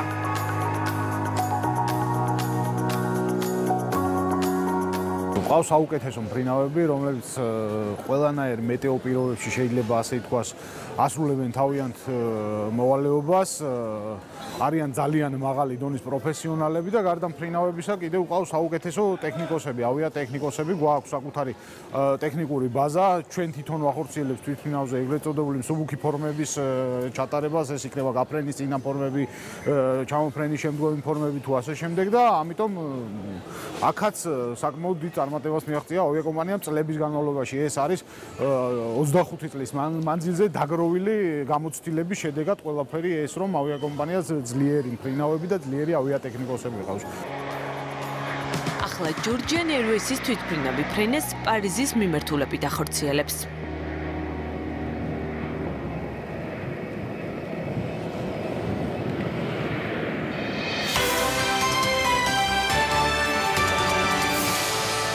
ბიჭები გაერთობიან, მოკლედ უნდა უთხრათ მაყურებელს. ბიჭები გაერთენ უკვე. გაერთენ, ხო, რა მოისურვოთ. დღეს მე მგონი ძალიან გაგახალისეთ იმ ამბავმა, რომ უკვე საქართველოს ავიატასები გეგმები დავაწყეთ უკვე პედაგოგიზმ. სად როდის უნდა გადავფრინდეთ და ყველგან მივდივართ. პირდაპირ რეისით. მე მდოვ, აქ ბიანას ხუთ ნომერში. ახლა ჩვენთან ერთად არა. ჩვენთან ერთად არ მოდიხარ, მაგრამ შენც წახვალ. უფლება მომწევთ, რომ ახლა თქვენ წადით სტუდია დატოვეთ. და ქრონიკის დრო მოვიდეთ, ხლა საერთოდ შესრულდა ჩვენს ეთერში.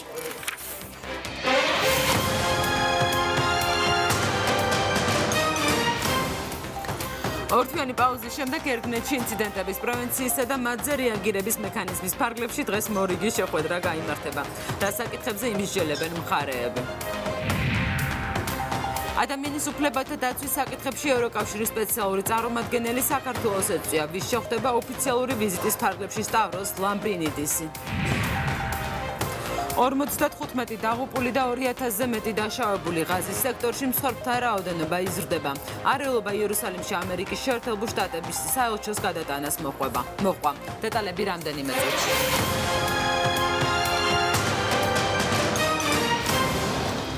ღამის კლუბებში ჩატარებულ სპეცოპერაციასთან დაკავშირებით გიორგი გახარიას მიმდინარე კვირაში მოусმენენ პარლამენტში, სადაც კონკრეტულ დეტალებს განიხილავენ. პარლამენტის თავმჯდომარის განცხადებით ოპერაციის ფორმასა და მიზეზებზე შინაგან საქმეთა მინისტრისგან წინასწარი ინფორმაცია აქვს. თუმცა შეხვედრამდე გუნდი ერთიან პოზიციას ვერ ჩამოაყალიბებს.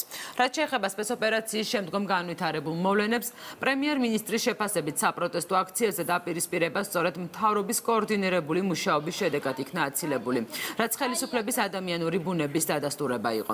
გიორგი კვირიკაშვილმა ყურადღება გაამახვილა სამართალდამცველების მუშაობასა და მათ მიმართ აქციის მონაწილეების დამოკიდებულებაზეც. ჩვენს ხელისუფლებასა და ჩვენს მოსახლეობას შორის კედელი არ არსებობს.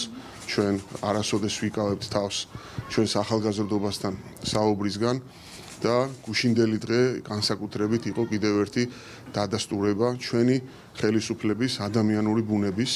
ძალიან მნიშვნელოვანია ითქვას, რომ ჩვენ ქუჩებში ვიხილეთ გუშინ და გუშინწინ სამართალდამცავები, პოლიცია, რომელიც ყველაფერს აკეთებდა იმისათვის, რომ ჩვენი მოქალაქეების უსაფრთხოება დაეცვა, რომლებიც ემსახურებოდნენ საქართველოს და არა ერთ რომელიმე პოლიტიკურ ძალას და მის ინტერესს. მოსახლეობამ, რომელიც ქუჩაში იდგა, მათმა უდიდესმა ნაწილმა მისცა საშუალება სამართალდამცავებს, რომ მათ აღესრულებინათ საკუთარი ფუნქცია, ესეც ძალიან მნიშვნელოვანია. გვერდის ბოლომდე შედგება საპარლამენტო ფორმატში შეხვედრა შინაგან საქმეთა მინისტრის მონაწილეობით და იქ განვიხილავთ დეტალებს, რომ ქონდა ბუნებრივია შეხვედრა შინაგან საქმეთა მინისტრთან და მან განმარტა მიზეზები ამ სპეცოპერაციის, კონკრეტულად ფორმის, ასე ვთქვათ, შერჩევის მიზეზები და ეს შემდეგ, თუმცა ვიდრე დეტალებს არ განვიხილავთ, მანამდე ბუნებრივია საბოლოო პოზიციას ჩვენ ვერ ჩამოვიყალიბებთ. ნარკოპოლიტიკის შესახებ ახალ კანონპროექტს პარლამენტი ივნისის ბოლომდე მიიღებს. მმართველი გუნდის წევრების განცხადებით, მიუხედავად უმრავლესობაში ასრთა სხვადასხვაობისა, პოზიციების შეჯერება შესაძლებელია. პროექტი სავარაუდოდ უახლოეს 2 კვირაში მომზადდება. ხელისუფლების წარმომადგენლების შეფასებით, კანონში შესატანი ცვლილებები გაითვალისწინებს ერთის მხრივ მნიშვნელოვან ლიბერალიზაციას და უფრო ჰუმანურ დამოკიდებულებას მომხმარებლების მიმართ და მეორეს მხრივ კი ძალიან მკაცრ მიდგომას ნარკორეალიზატორებსა და ნარკოტრაფიკთან დაკავშირებით. რაც შეეხება მარიხუანას შესაძლო ლეგალიზებას, ხელისუფლების წევრები პოზიციის გამოხატვისგან ჯერჯერობით თავს იკავებენ. მართალია არსებობს ასთა სხვადასხვაობა გუნდის წევრებს შორის, უმრავლესობის წევრებს შორის, თუმცა არსებობს ასევე რესურსი იმისათვის, რომ შეჯერდეს პოზიციები. ჩვენ გვინდა რომ თვის ბოლომდე, უახლოეს 2 კვირის განმავლობაში უკვე მოვამზადოთ კანონპროექტი, დავაინიციიროთ შესაბამისი კანონპროექტი, რაც გახდება იმის წინაპირობა, რომ ჩვენ სესიის ბოლომდე, ივნისის ბოლომდე მოახერხებთ უკვე კანონპროექტის მიღებას. ითვალისწინებს ერთის მხრივ მნიშვნელოვან ლიბერალიზაციას და უფრო გაცილებით უფრო ჰუმანურ დამოკიდებულებას, მათ შორის სამედიცინო სერვისებით შევსებას, შესაბამისი ფსიქოსოციალური რეაბილიტაციების კომისიების ჩამოყალიბებას მომხმარებლის მიმართ და ასევე ძალიან მკაცრ მიდგომას ნარკორეალიზატორების მიმართ და ნარკოტრაფიკის მიმართ, რასაც სახელმწიფო ვერასოდეს ვერ შეეგუება. ვერასოდეს შინაგან საქმეთა სამინისტროს ვერ შეუზღუდავს არეალებს, სად უნდა იმოქმედოს, ან სად არ უნდა იმოქმედოს, ან როგორი ფორმით უნდა იმოქმედოს, როდესაც საქმე ეხება ნარკორეალიზაციას. რაც შეეხება სხვა ყველაფერს, მოხმარების ნაწილს, იქ ჩვენ უკვე გაკეთებული გვაქვს ბევრი სერიოზული ნაბიჯი, აქ ჰუმანურობის ხარისხის გაზრდის მიმართულებით. სხვადასხვა და ეს ის თქვათ ფორმატია, რომლებიც არის იუსტიცია მინისტროში, რომელსაც ბევრი მუშაობთ, ხო? რა დონეზე შევძლებთ შორს წასვლად? ეს არის იმ შეთანხმებების საფუძველი, რომელზეც ამ მოლაპარაკებების პერიოდში იქნება. მიმაჩნია, რომ ნარკოპოლიტიკა უნდა იყოს უფრო ჰუმანური მომხმარებლების მიმართ. რას მიმართულებითაც უკვე გადადგმულია, ჩვენ ვივიწყებთ იმ ფაქტს, რომ პარლამენტში დევს კანონპროექტი. სპეცოპერაციისას ნარკოტიკების რეალიზაციის ბრალდებით დაკავებულების ადვოკატები საქალაქო სასამართლოს გადაწყვეტილებას სააპელაციოში სავარაუდოდ დღეს გაასაჩივრებენ. ბრალდებულთა უფლებადამცველებს მიაჩნიათ, რომ მათი დაცვის ქვეშ მყოფთათვის აღკვეთის ღონისძიების სახით პატიმრობის შეფარდება არასწორია.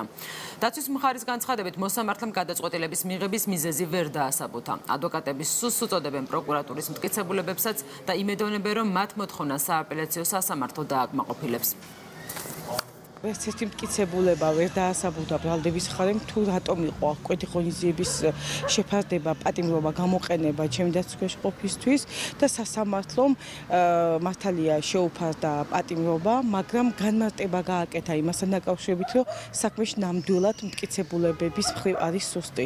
სასამართლო პროცესმა კიდევ ერთხელ დაგვარწმუნა, რომ ბრალდების მხარეს არა აქვს ის მტკიცებულებები, რომელიც საფუძვლად დაედოდა ეგრეთ წოდებული აჟიოტაჟი ხა საზოგადოებაში, მით უმეტეს ეს მტკიცებულებები არ იყო მყარი იმისათვის, რომ აღკვეთის ღონისძიების სახით პატიმრობა ყოფილიყო შეფარდებული. აქედან გამომდინარე, გვაქვს მყარი საფუძველი იმის, რომ ფაქტიურად გათვალისწინებული იქნება ჩვენი მოთხოვნა.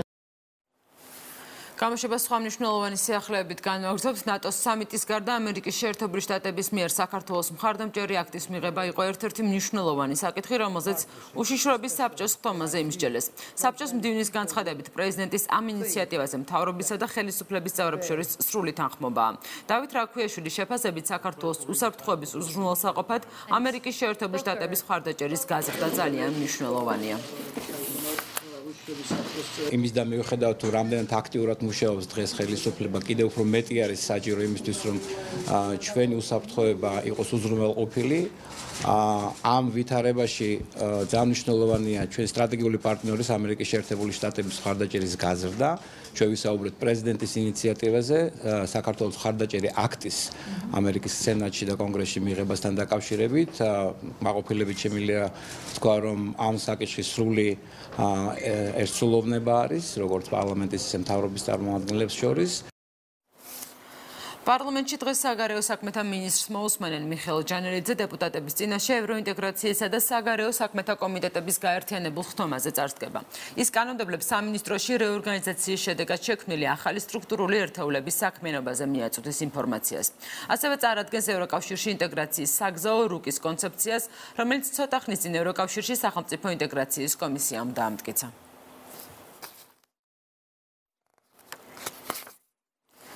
ადამიანის უფლებათა დაცვის საკითხებში ევროკავშირის სპეციალური წარმომადგენელი საქართველოს ეწვია. ვიზიტის ფარგლებში სტავროს ლამბრინიდისი მიხეილ ჯანელიძეს შეხვდება. ასევე დაგეგმილია შეხვედრები საქართველოს აღმასრულებელი ხელისუფლების სახალხო დამცველის აპარატისა და სამოქალაქო საზოგადოების წარმომადგენლებთან. ვიზიტის მიზანია მსოფლიოში ადამიანის უფლებათა დაცვის მხრივ ახალი დადებითი გამოცდილების გაზიარება. დღეს საინფორმაციო ცენტრში სპეციალური წარმომადგენელი ნატოსა და ევროკავშირის შესახებ საჯარო ლექციას წაიკითხავს.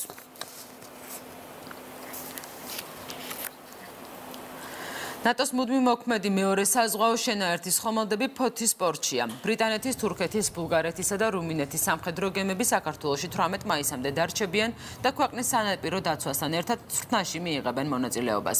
სტუმრებს საქართველოს შინაგან საქმეთა სამინისტროს, სასაზღვრო პოლიციის უფროსი თემურ კეკელიძე, ასევე სანაპირო დაცვის დეპარტამენტის, ბულგარეთის საელჩოს, ნატოს სამოკავშირე ოფისის წარმომადგენლები, სამეგრელოს ზემო სვანეთის გუბერნატორი და ფოთის მერიის წევრები ტახტუნენ.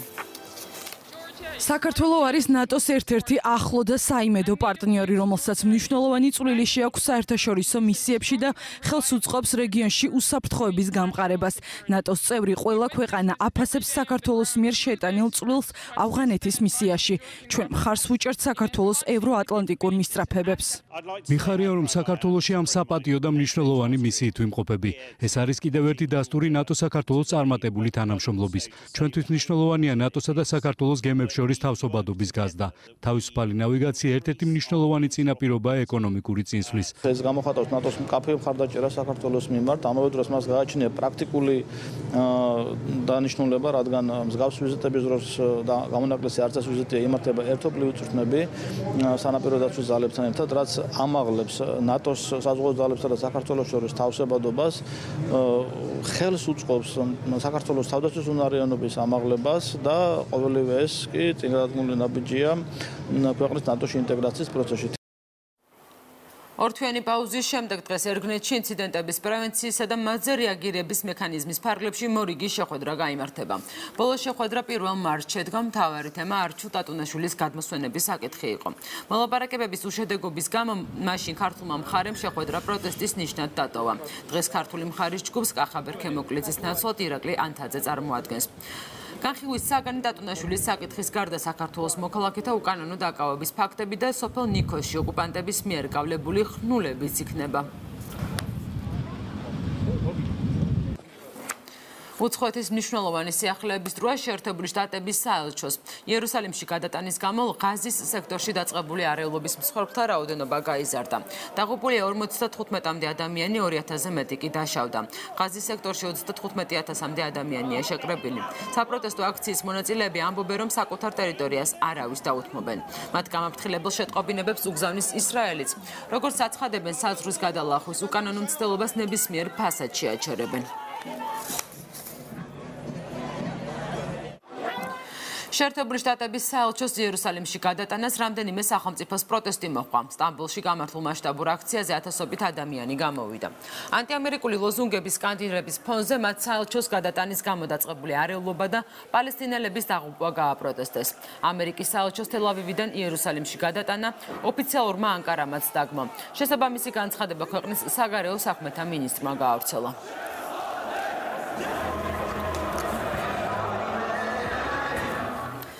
კომპანია Google-ს თანამშრომლები პროტესტის ნიშნად ტოვებენ. სამსახურიდან წასვლის შესახებ განცხადება უკვე 10-მა წამყვანმა მენეჯერმა დაწერა. მათ პროტესტის მიზეზი კომპანიისა და პენტაგონის თანამშრომლობა და პროექტი მავენი გახდა. პროექტის ფარგლებში Google ამერიკელი სამხედროებისთვის ხელოვნურ ინტელექტს ქმნის, რომელსაც უპილოტო საფრენი აპარატისგან მიღებული ვიდეო ინფორმაციის ანალიზი შეუძლია. კერძოდ მან იცის, როგორ გაარჩიოს სწრაფად ადამიანების სხვა ობიექტებისგან. Google-ის უკვე ყოფილი თანამშრომლები ამბობენ, რომ უპილოტო აპარატებისგან მიღებული ინფორმაციის არასწორად გაანალიზება შესაძლოა სასიკვდილო საშიში აღმოჩნდეს და ეს არა ალგორითმების, არამედ ადამიანის საქმეა. კვლავ საქართველოს ზუგდიდში ჩიტაძის ქუჩაზე 38 წლის მამაკაცი დანით დაჭრეს. როგორც ზუგდიდის რეფერალურ საავადმყოფოში ამბობენ, პაციენტის ჯანმრთელობის მდგომარეობა სტაბილურად მძიმეა და ის მართვით სუნთქვაზე იმყოფება. შინაგან საქმეთა სამინისტროს ინფორმაციით გამოძიება 117 მუხლით დაიწყო, რაც ჯანმრთელობის განზრახ მძიმე დაზიანებას გულისხმობს. პაციენტი შემოსული არის კლინიკაში თვითდინებით, უმკერდი მრავლობითი შემოწმებით ჭრილობით, ჩატარებული არის ოპერაციული კურნალობა, რის შემდეგ გადაყვანილია რეანიმაციულ განყოფილებაში. პაციენტის მდგომარეობა ამ ეტაპისთვის არის სტაბილურად მძიმე. კონკურსი სუფთა რეგიონი პროექტ დავასუფთავოთ საქართველოს ფაზა 3-ის ფარგლებში წელს მესამედ გაიმართება. კონკურსის მიზანია ქვეყნის მასშტაბით ყველაზე სუფთა რეგიონი, ქალაქი, სოფელი, ქუჩა, ლამაზი ეზო და აივანი გამოვლინდეს. პროექტის ფარგლებში დაწესებულმა კონკურსმა ქვეყნის მასშტაბით სტიქიური ნაგავსაყრალების რიცხვი შეამცირა და პრიორიტეტული გახადა ნარჩენების მართვა. კონკურსი საქართველოს მწვანეთა მოძრაობის ორგანიზებითა და გარემოს დაცვისა და სოფლის მეურნეობის სამინისტროს მხარდაჭერით ეწყობა. მზად ვართ მივიღოთ ყველა ნომინანტი, განიხილავს ამას კომისია, რომელიც შეიქმნება, განახლდება უпростоრად შექმნილი არის და განახლდება მისი მუშაობა თვითონ გარემოს დაცვის სამინისტროში და წელს განსხვავება ის არის, რომ ამას ძალიან სერიოზულად უხელმძღვანელობს საპარლამენტო კომიტეტი. მნიშვნელოვანი არის ამ ფარგლებში, ამ აქტივობის ფარგლებში ის, რომ მოხდება მოსახლეობასთან ცნობიერების ამაღლებაზე მუშაობა, საგამართლებლო პროგრამების ჩართვა, რომ ყველამ გავიგოთ თუ რა არის ნარჩენების მართვა, რომ ეს წარმოადგენს არა მხოლოდ სახელმწიფოს, არამედ სახელმწიფოს და მოსახლეობის ერთობლივ ქმედებას, თუ გინდა შედეგს მივახცევთ. გარემოს დაცვისა და სოფლის მეურნეობის სამინისტროს გარემოს დაცვითი ზედამხედველობის დეპარტამენტის თანამშრომლებმა ხაშურის მუნიციპალიტეტში უკანონო სახერხის საამქრო გამოავლინეს. სახერხი დანადგარი დაილუქა და მასალების შესაბამის რაიონულ სასამართლოში გადაიგზავნება. სასამართლო როდის არის ჩამში? ხაშურის მუნიციპალიტეტში გამოვლენილი იქნა უკანონო სახერხის საამქრო. აღნიშნული ტიპის უკანონო მოწყობილობები თავის მხრივ ხელს უწყობენ ტყისარგებლობის სფეროში უამრავ კანონდარღვევას. შესაბამისად, ჩვენი დეპარტამენტი აქტიურ მუშაობას აგრძელებს ხსენებული პრობლემების აღმოსაფხვრელად. თბილისის სახელმწიფო უნივერსიტეტში საქართველოში ბულგარეთის რესპუბლიკის საელჩოს ორგანიზებით გამოფენა ხელნაწერთა სინათლე გაიხსნა. მასზე წარმოდგენილია მე-18 საუკუნეების პერიოდის დეკორირებული ხელნაწერები. ღონისძიებას უნივერსიტეტის რექტორი გიორგი შარვაშიძე, საქართველოში ბულგარეთის რესპუბლიკის საგანგებო და სრულუფლებიანი ელჩი და დიპლომატიური კორპუსის წარმომადგენლები დაესწრნენ. გამოფენა 17 მაისამდე გაგრძელდება. ეს გახლავთ ჩვენი მეგობარი ქვეყნის ბულგარეთის გამოფენა, სადაც გამოფენილი არის ძალიან ბევრი მანუსკრიპტი დაწყებული მე-10 საუკუნიდან მე-18 საუკუნის ჩათვლით. აქვს საშუალება კიდევ ერთი ამიზეიმოთ, ბულგარეთი არის თავმჯდომარე ევროკაერთიანების და ამ ეგიდითაც სტარდება ეს გამოფენა. აქ გამოფენილია ძალიან ლამაზი და საინტერესო ხელნაწერები, რომელიც დათარიღებულია მე-18 საუკუნით. ზოგიერთი მათგანი ინახებოდა ლონდონში, ზოგიც პეტერბურგში, ან სხვადასხვა მონასტრებში, მათ შორის საბერძნეთში. ისინი ჩვენთვის ფასდაუდებელი დოკუმენტებია. ასეთ იყო ქრონიკა 9 საათზე, ახალი ამბებით პირდაპირ ეთერში ქრონიკა დაბრუნდება ზუსტად 10-ზე და პრინციპში ახლა განვაგრძობთ იმედის დილით.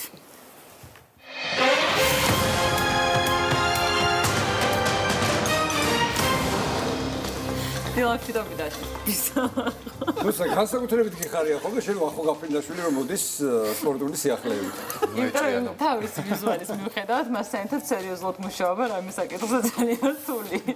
მე ამ ყველაფერს კომპლიმენტად მივიღებ. რა თქმა უნდა, კომპლიმენტი. ამ სიტუაციაში. დილა მშვიდობის.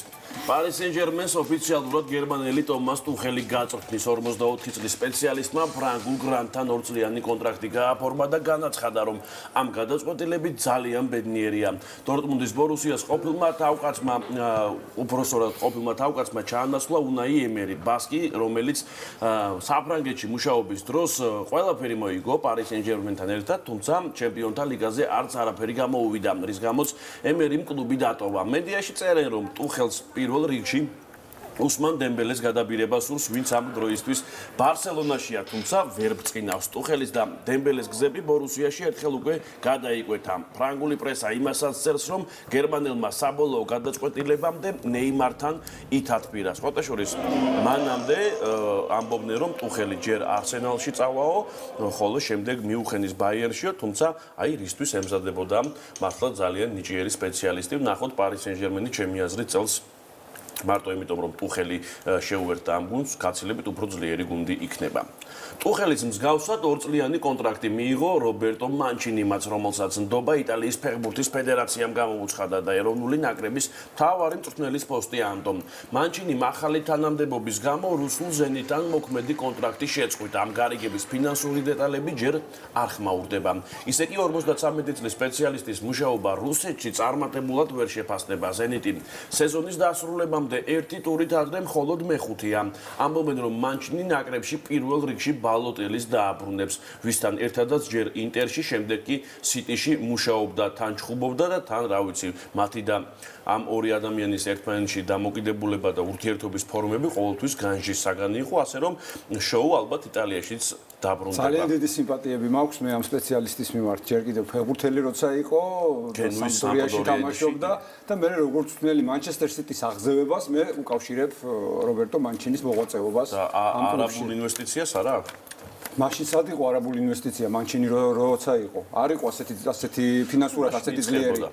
მაშინ იწყებოდა, მაგრამ მაინც უკვე City-ს აღზევება უკავშირდება მაინც სპეციალისტს. ხო, ნუ გასაგებია, მაგრამ მე ის უფრო გენუაში თამაშის დროს მომწონდა. ნუ მიშლი ნერვებს პირდაპირ ეთერში. სოფლიო ჩემპიონატების მონაწილე ნაკრებების უმრავლესობამ გაფართოებული, ანუ უკვე 23 კაციანი შემადგენლობა დაასახელა. ჩვენ რამდენიმე მათგანზე გავამახვილებთ ყურადღებას, მაგალითად ბრაზილია.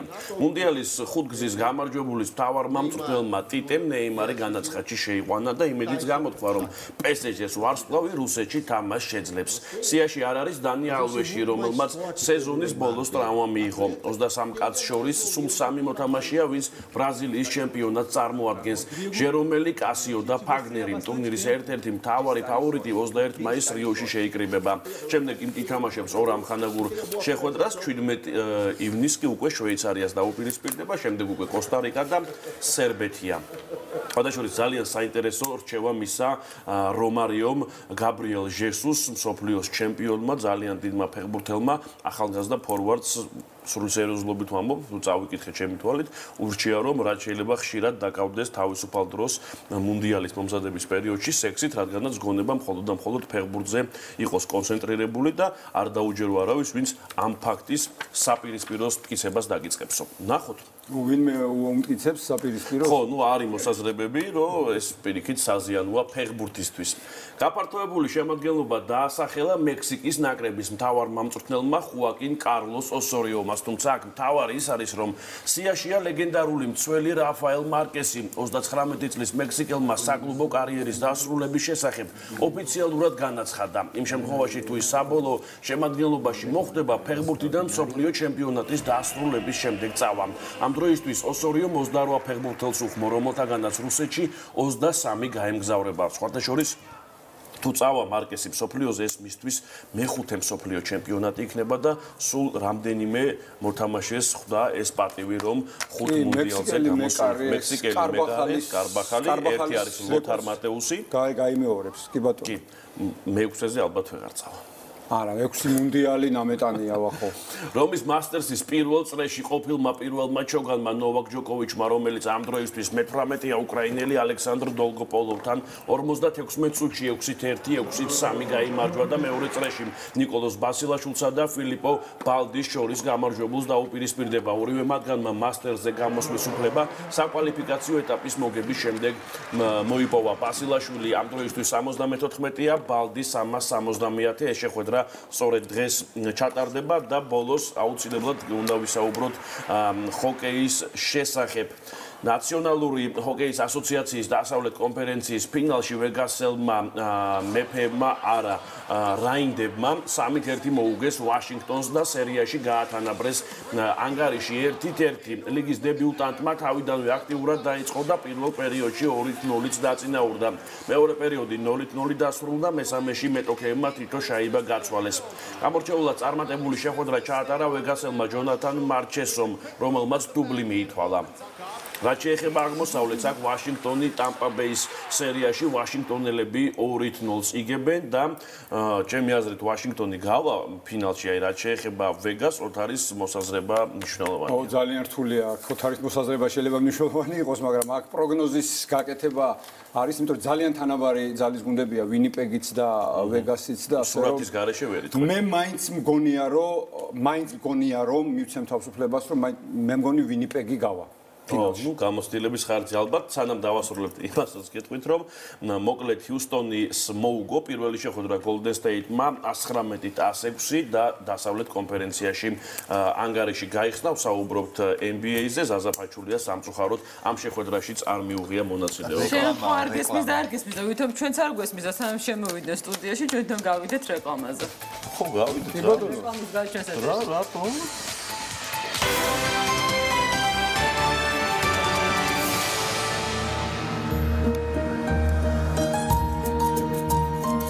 ოთხასი წლის წინ დაკარგული სამშობლო. დედაჩემმა მითხრა, რომ არაო, ირანელები არა ვართ ჩვენო, ჩვენ ქართველები ვართო. და ფერეიდნელი წყვილი საქართველოს მოქალაქეობის მოლოდინში. ნახეთ ისტორიულ სამშობლოში დაბრუნებისთვის მებრძოლი წვილის ისტორია იმედის დილის ეთერში. საქართველოში საატესტატო გამოცდების შეცვლილი სახით ჩატარდება. რა ცვლილებებია გამოცდებზე და რა მოლოდინი აქვთ შეფასებისა და გამოცდების ეროვნულ ცენტრში? ნახეთ დეტალები გადაცემის დასკვნით ნაწილში. ქრონიკა 10 საათზე.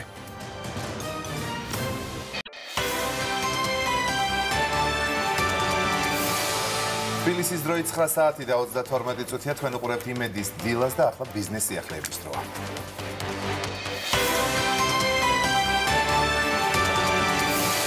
სახელმწიფო კონტროლის 19 და კრიტიკული შეუსაბამობის ორი შემთხვევა ასეთია მიმდინარე წელს აგრარულ ბაზრებში ჩატარებული მონიტორინგის შედეგი. რამდენად უსაფრთხოა ბაზრებში შეძენილი პროდუქტები და რა ტიპის დარღვევები ფიქსირდება, რა უნდა გაითვალისწინოს მომხმარებელმა პროდუქტის ბაზარში შეძენისას, თემაზე საუბარს ჩვენ სტუმართან ერთად განვაგრძობ. ჩვენი სტუმარია ბატონი ვასილ ბასილაძე, სურსათის ეროვნული სააგენტოს თბილისის საქალაქო სამსახურის უფროსი. დილა მშვიდობის ბატონო ვასილ. დიდი მადლობა მობრძანებისთვის და შეკითხვით დავიწყებ პირდაპირ კონკრეტულად რომელ პროდუქტებზე კეთდება განსაკუთრებული აქცენტი ბაზრების შემოწმებისას და როგორია შედეგი დღევანდელი დღის მდგომარეობით. მოგესალმებით კიდევ ერთხელ, დიდი მადლობა მოწვევისთვის. სურსათის ეროვნული სააგენტო მუდმივად ახორციელებს სახელმწიფო კონტროლს სხვადასხვა მიმართულების ბიზნეს ოპერატორებთან. რა თქმა უნდა, განსაკუთრებული ყურადღება ექცევა აგრარულ ბაზრებს. და აგრარულ ბაზრებში ყურადღებას ვაქცევთ მაღალი რისკის სურსათს, როგორც არის ხორცი, ხორცის პროდუქტები, რძე და რძის პროდუქტები. მოგეხსენებათ, ზაფხულის პერიოდის მოახლოებასთან დაკავშირებით ძალიან მნიშვნელოვანი არის ტემპერატურული რეჟიმების კონტროლი, განსაკუთრებით ესეთი მაღალი რისკის სურსათის შემცველ პროდუქტებთან მიმართებაში.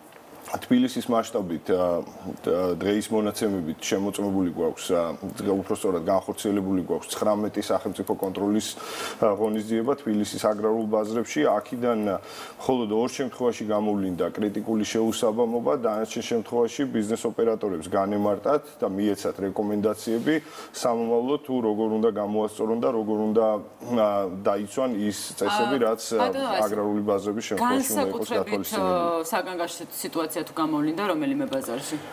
განსაკუთრებით საგანგაშო სიტუაცია მე ვიტყოდი რომ მხოლოდ ერთ ბაზარში იყო კრიტიკული შეუსაბამობა, ისიც დღეის მდგომარეობით გამოსწორებულია. კრიტიკული შეუსაბამობა ეს არის ისეთი შეუსაბამობა, რომელიც ადამიანის სიცოცხლეს და ჯანმრთელობას უქმნის საფრთხეს. ამ შემთხვევაში თვითონ ბაზრის მოწყობის წესთან მქონდა ჩვენ შეუსაბამობა და დღეის მდგომარეობით ეს გამოსწორებულია იმ ბაზარში. თუ ეს პროდუქტი უკვე მიიღო ადამიანმა ორგანიზმისთვის მიყენებული ზიანზე პასუხისმგებელი ვინ არის? ეს ცოტა ისეთი შეკითხვა არის. ამ შემთხვევაში, რა თქმა უნდა, სრული პასუხისმგებლობა ბიზნეს ოპერატორს ეკისრება, იმიტომ რომ ის არის ბაზარზე, ის განათავსებს ბაზარზე ამ კონკრეტულ სურსათს. ბატონო, როდესაც ვსაუბრობთ ინფრასტრუქტურულ მოწყობაზე, ბაზრის და კრიტიკულ შეუსაბამობაზე, თუ შეგიძლიათ დაგვისახოთ, რომ ამ ბაზარში იყო მსგავსი შეუსაბამობა აღმოჩენილი? ასეთი ინფორმაცია პერიოდულად ვრცელდება, ჩვენს ვებგვერდზე არის გამოქვეყნებული ყველა სახის სახელმწიფო კონტროლი, რომელიც თბილისის მასშტაბით და არა მარტო თბილისის მასშტაბით ხორციელდება. ალბათ უმჯობესი იქნებოდა, რომ ვებგვერდის მეშვეობით გადავამოწმოთ თავშევიკავებ. თუმცა ვამბობთ, რომ მოწესრიგებულია უკვე პროგრამა. მოწესრიგებული. მე არ მინდა ისე გამომივიდეს თითქოს ან რეკლამა, ან ანტირეკლამა, თუმცა ამ მიმართულებით დღეის მდგომარეობით ყველაფერი მოწესრიგებულია იმ ბაზარში. რეგიონებში რა მდგომარეობაა რეგიონების ბაზრებში? ანალოგიური სიტუაციაა რეგიონების მიმართულებითაც. მე თავშევიკავებდი კონკრეტული ფაქტების მოყვანით, იმიტომ რომ მე მხოლოდ თბილისის საქალაქო სამსახურს წარმოვადგენ, თუმცა სტატისტიკა იგივე არის როგორც თბილისში. სააგენტო მუდმივად ახორციელებს კონტროლს. კონტროლი ხორციელდება როგორც გეგმიური, ასევე არაგეგმიური მიმართულებით და ბიზნეს ოპერატორებს ეძლევათ რეკომენდაციები იმ შეუსაბამობების, არაკრიტიკული შეუსაბამობების გამოსასწორებლად და აღმოსახველად. ერთი რაღაც მინდა გკითხოთ ყველაზე მთავარი ალბათ მომხმარებლისთვის, როდესაც ჩვენ ბაზარში შევდივართ, კიდია ხორცი. თქვენ ერთ-ერთი პროდუქტი, რომელიც დაასახელეთ, იყო ხორცი, ამ პირდაპირ მატულობს ტემპერატურა მით უმეტეს. რა პირობებში უნდა ინახებოდეს და როგორ უნდა იყიდებოდეს? ანუ ის რომ ღია სივრცეში კიდია, ეს ხორცი არ უნდა ვიყიდოთ? ძალიან საინტერესო შეკითხვა არის და მეტად მნიშვნელოვანი ამავდროულად. მოგეხსენებათ კიდევ ერთხელ ვიტყვი, რომ ხორცი არის მაღალი რისკის სურსათი, მალფუჭებადი სურსათი არის.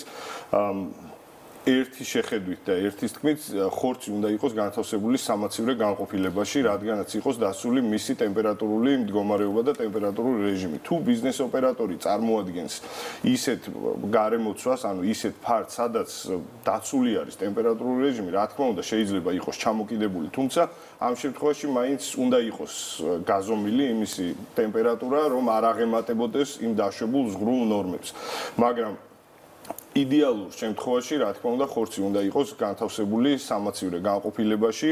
აქვე აღნიშნავდი, რომ მომხმარებელი, როდესაც შედის ბაზარში და ყიდულობს ხორცს პროდუქტებს, 2017 წლის 1 იანვრის ტექნიკური რეგლამენტის თანახმად, საქართველოში ბაზარზე განთავსებული ხორცი და ხორცს პროდუქტები უნდა იყოს ეტიკეტირებული. ეტიკეტი ძალიან მნიშვნელოვანი დეტალი არის მომხმარებლისთვის. მასზე არის განთავსებული ყველა ის საჭირო ინფორმაცია, რომელიც მომხმარებელმა უნდა იცოდეს.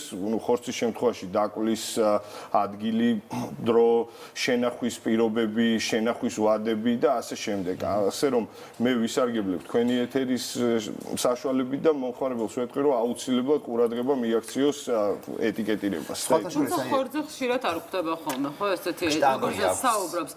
გოდერძია ქუჩაში დაკიდელ ხორცზე. ამ შემთხვევაში ეტიკეტი არ არის ხოლმე. რაც შეეხება ქუჩაში დაკიდებულ ხორცს, ეს სავარაუდოდ თქვენ საუბრობთ არაორგანიზებულ არალეგალურ სავაჭრო ადგილებზე, სადაც სამწუხაროდ სურსათის ეროვნული სააგენტო ვერ ახორციელებს თავის კონტროლს, იმიტომ რომ ეს უკვე კანონგარეშე ქმედება არის, ხორცი და არანაირი სურსათი არ უნდა იყიდებოდეს არაორგანიზებულ ადგილას. შესაბამისად სანქციებიც ვერ წესდება ასეთ. სანქციების წესდება, რა თქმა უნდა, მხოლოდ ეს არის ზედამხედველობის მიმართულებით.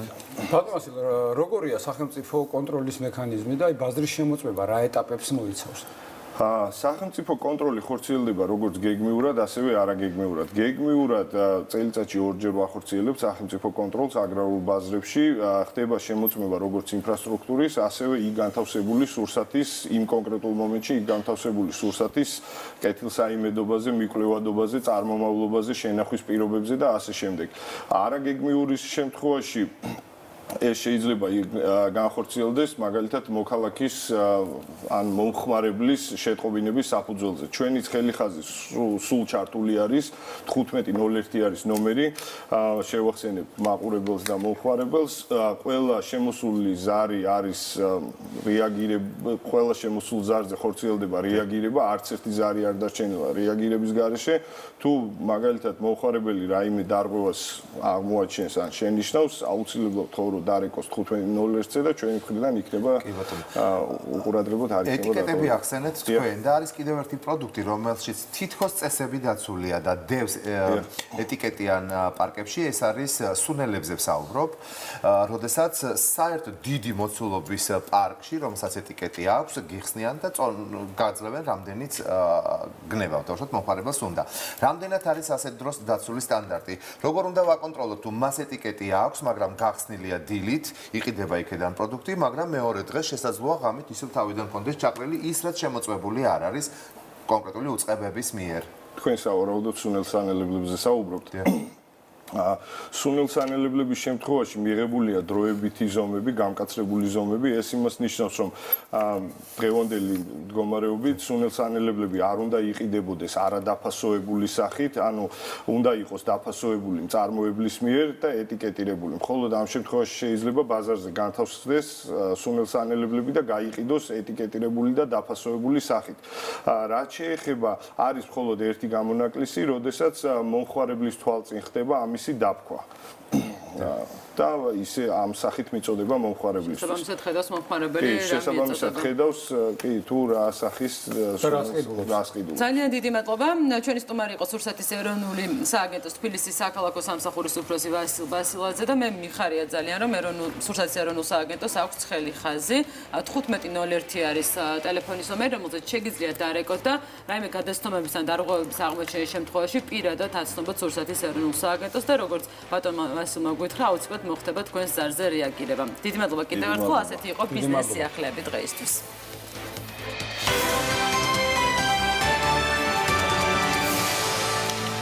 ფერეიდანი პროვინცია ცენტრალურ ირანში, მე-17 საუკუნის დასაწყისში შახმა ირანში დაახლოებით 200,000 ქართველი გადაასახლა. მათი შთამომავლების დიდი ნაწილი ამ დრომდე ფერეიდანში ცხოვრობს. მაშინ გაჩნდა შუაგულ ირანში ქართული სოფლები, ზემომარტყოფი, ქვემომარტყოფი, ჩუღურეთი, აფუსი იგივე რუისპირი, სიბაქი იგივე ვაშლოვანი. სამშობლოდან გადასახლებული და ათასწლეულების შემდეგ ფერეიდნელი ქართველები საქართველოში დაბრუნებას ცდილობენ, ათობით ქართველი მოქალაქეობის მიღების მოლოდინშია. იმედის დილას ფერეიდნელმა ახალგაზრდა წყვილმა უმასპინძლა. გვანცამდა არსენმა შემოდგომაზე ერთხელ უკვე მიიღეს უარი მოქალაქეობაზე, თუმცა საბუთები ხელახლა შეაგროვეს და ახლა უკვე მეორედ ელოდებიან პასუხს სახელმწიფოსგან, რომლის არსებობის შესახებ 8-10 წლის ასაკში შეიტყვეს. ნახეთ ფერეიდნელი ქართველების ამბავი ნათი ოროლაშვილის რეპორტაჟში.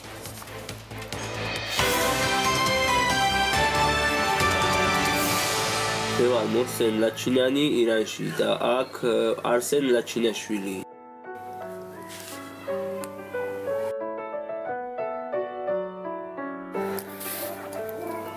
მე ვარ ზაჰრა იოსელიანი ირანში და აქავრად გვანცა იოსელიანი.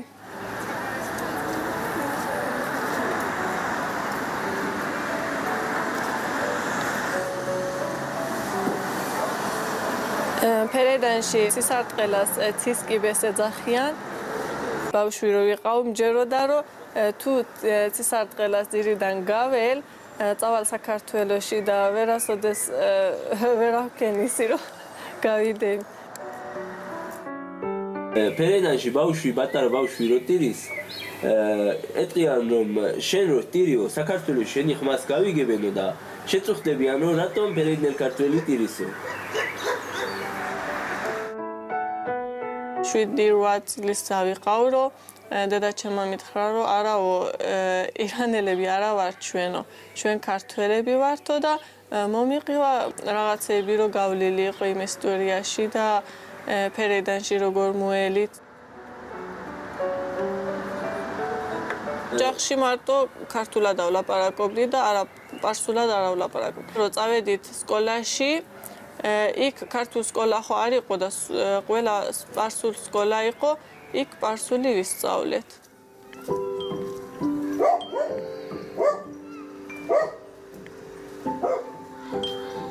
ხო ბატარები ვიყავით ხო ტელევიზიას უყურებდით ან ვიღაცას ვნახავდით რომ სპარსულად ლაპარაკობს ვერ ვიცოდით რომ რატო განსხვავება გვაქვს ჩვენდა და ჩვენ რატო ქართულად ვლაპარაკობ და ეგენი სპარსულად.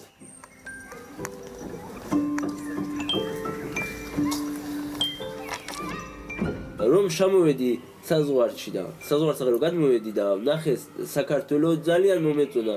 რასაც უყურებდი, კარგად მეჩენებოდა ყველაფერი. თან მიხარო და თან ფიქრავდი რომ რატომ ჩვენი წინაპრებმა დაბრუნდეს ირანში და რატომ ჩვენ საქართველოში არ დაიბადეთ.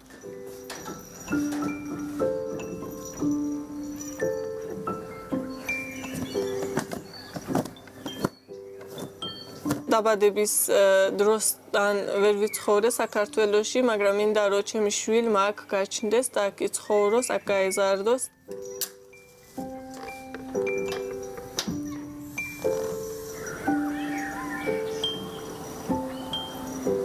ჩვენ ხო ვთქვით რომ ხო აუცილებლად ერთჯერ წავიდეთ საქართველოს ვნახოთ ჩვენი ისტორიულ სამშობლო რანაირია და არ ვფიქრებდით რომ მოვიდეთ საქართველოში ვიცხოვროთ. მაგრამ რომ მოველით საქართველოში ძალიან შეგუყურდა და ძალიან მოიწონეთ საქართველო.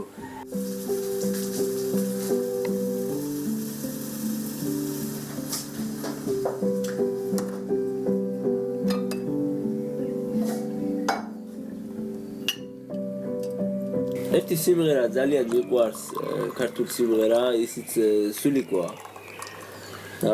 ის რომ ღერის საყვარლი საფლავს ვეძებდი ვერ ნახე და კარგულიყო გულა მოსკნილი ვტიროდი სადახარ ჩემო სულიკო გულა მოსკნილი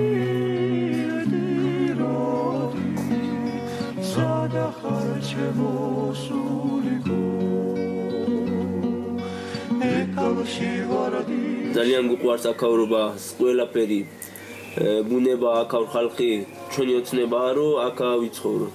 ხო, ჩვენ ფერედანშინაც მუშაობდით და იმიტომ არ ჩამოვედით ეგ რომ საქმე ვიშოვოთ და ისინი ჩამოვდივართ, იმიტომ რომ საქართველო გუყვარს და იმედი გვაქვს რომ ემჯერზე დუგუჯერონ და მოქალაქეობა მოგცე.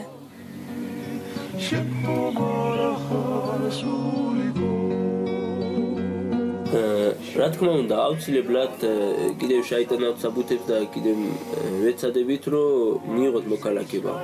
ჩვენი ერთი ისტორიულ სამშობლო გვაქვს და ძალიან გუყვარს, რომ აქ ვიცხოვროთ.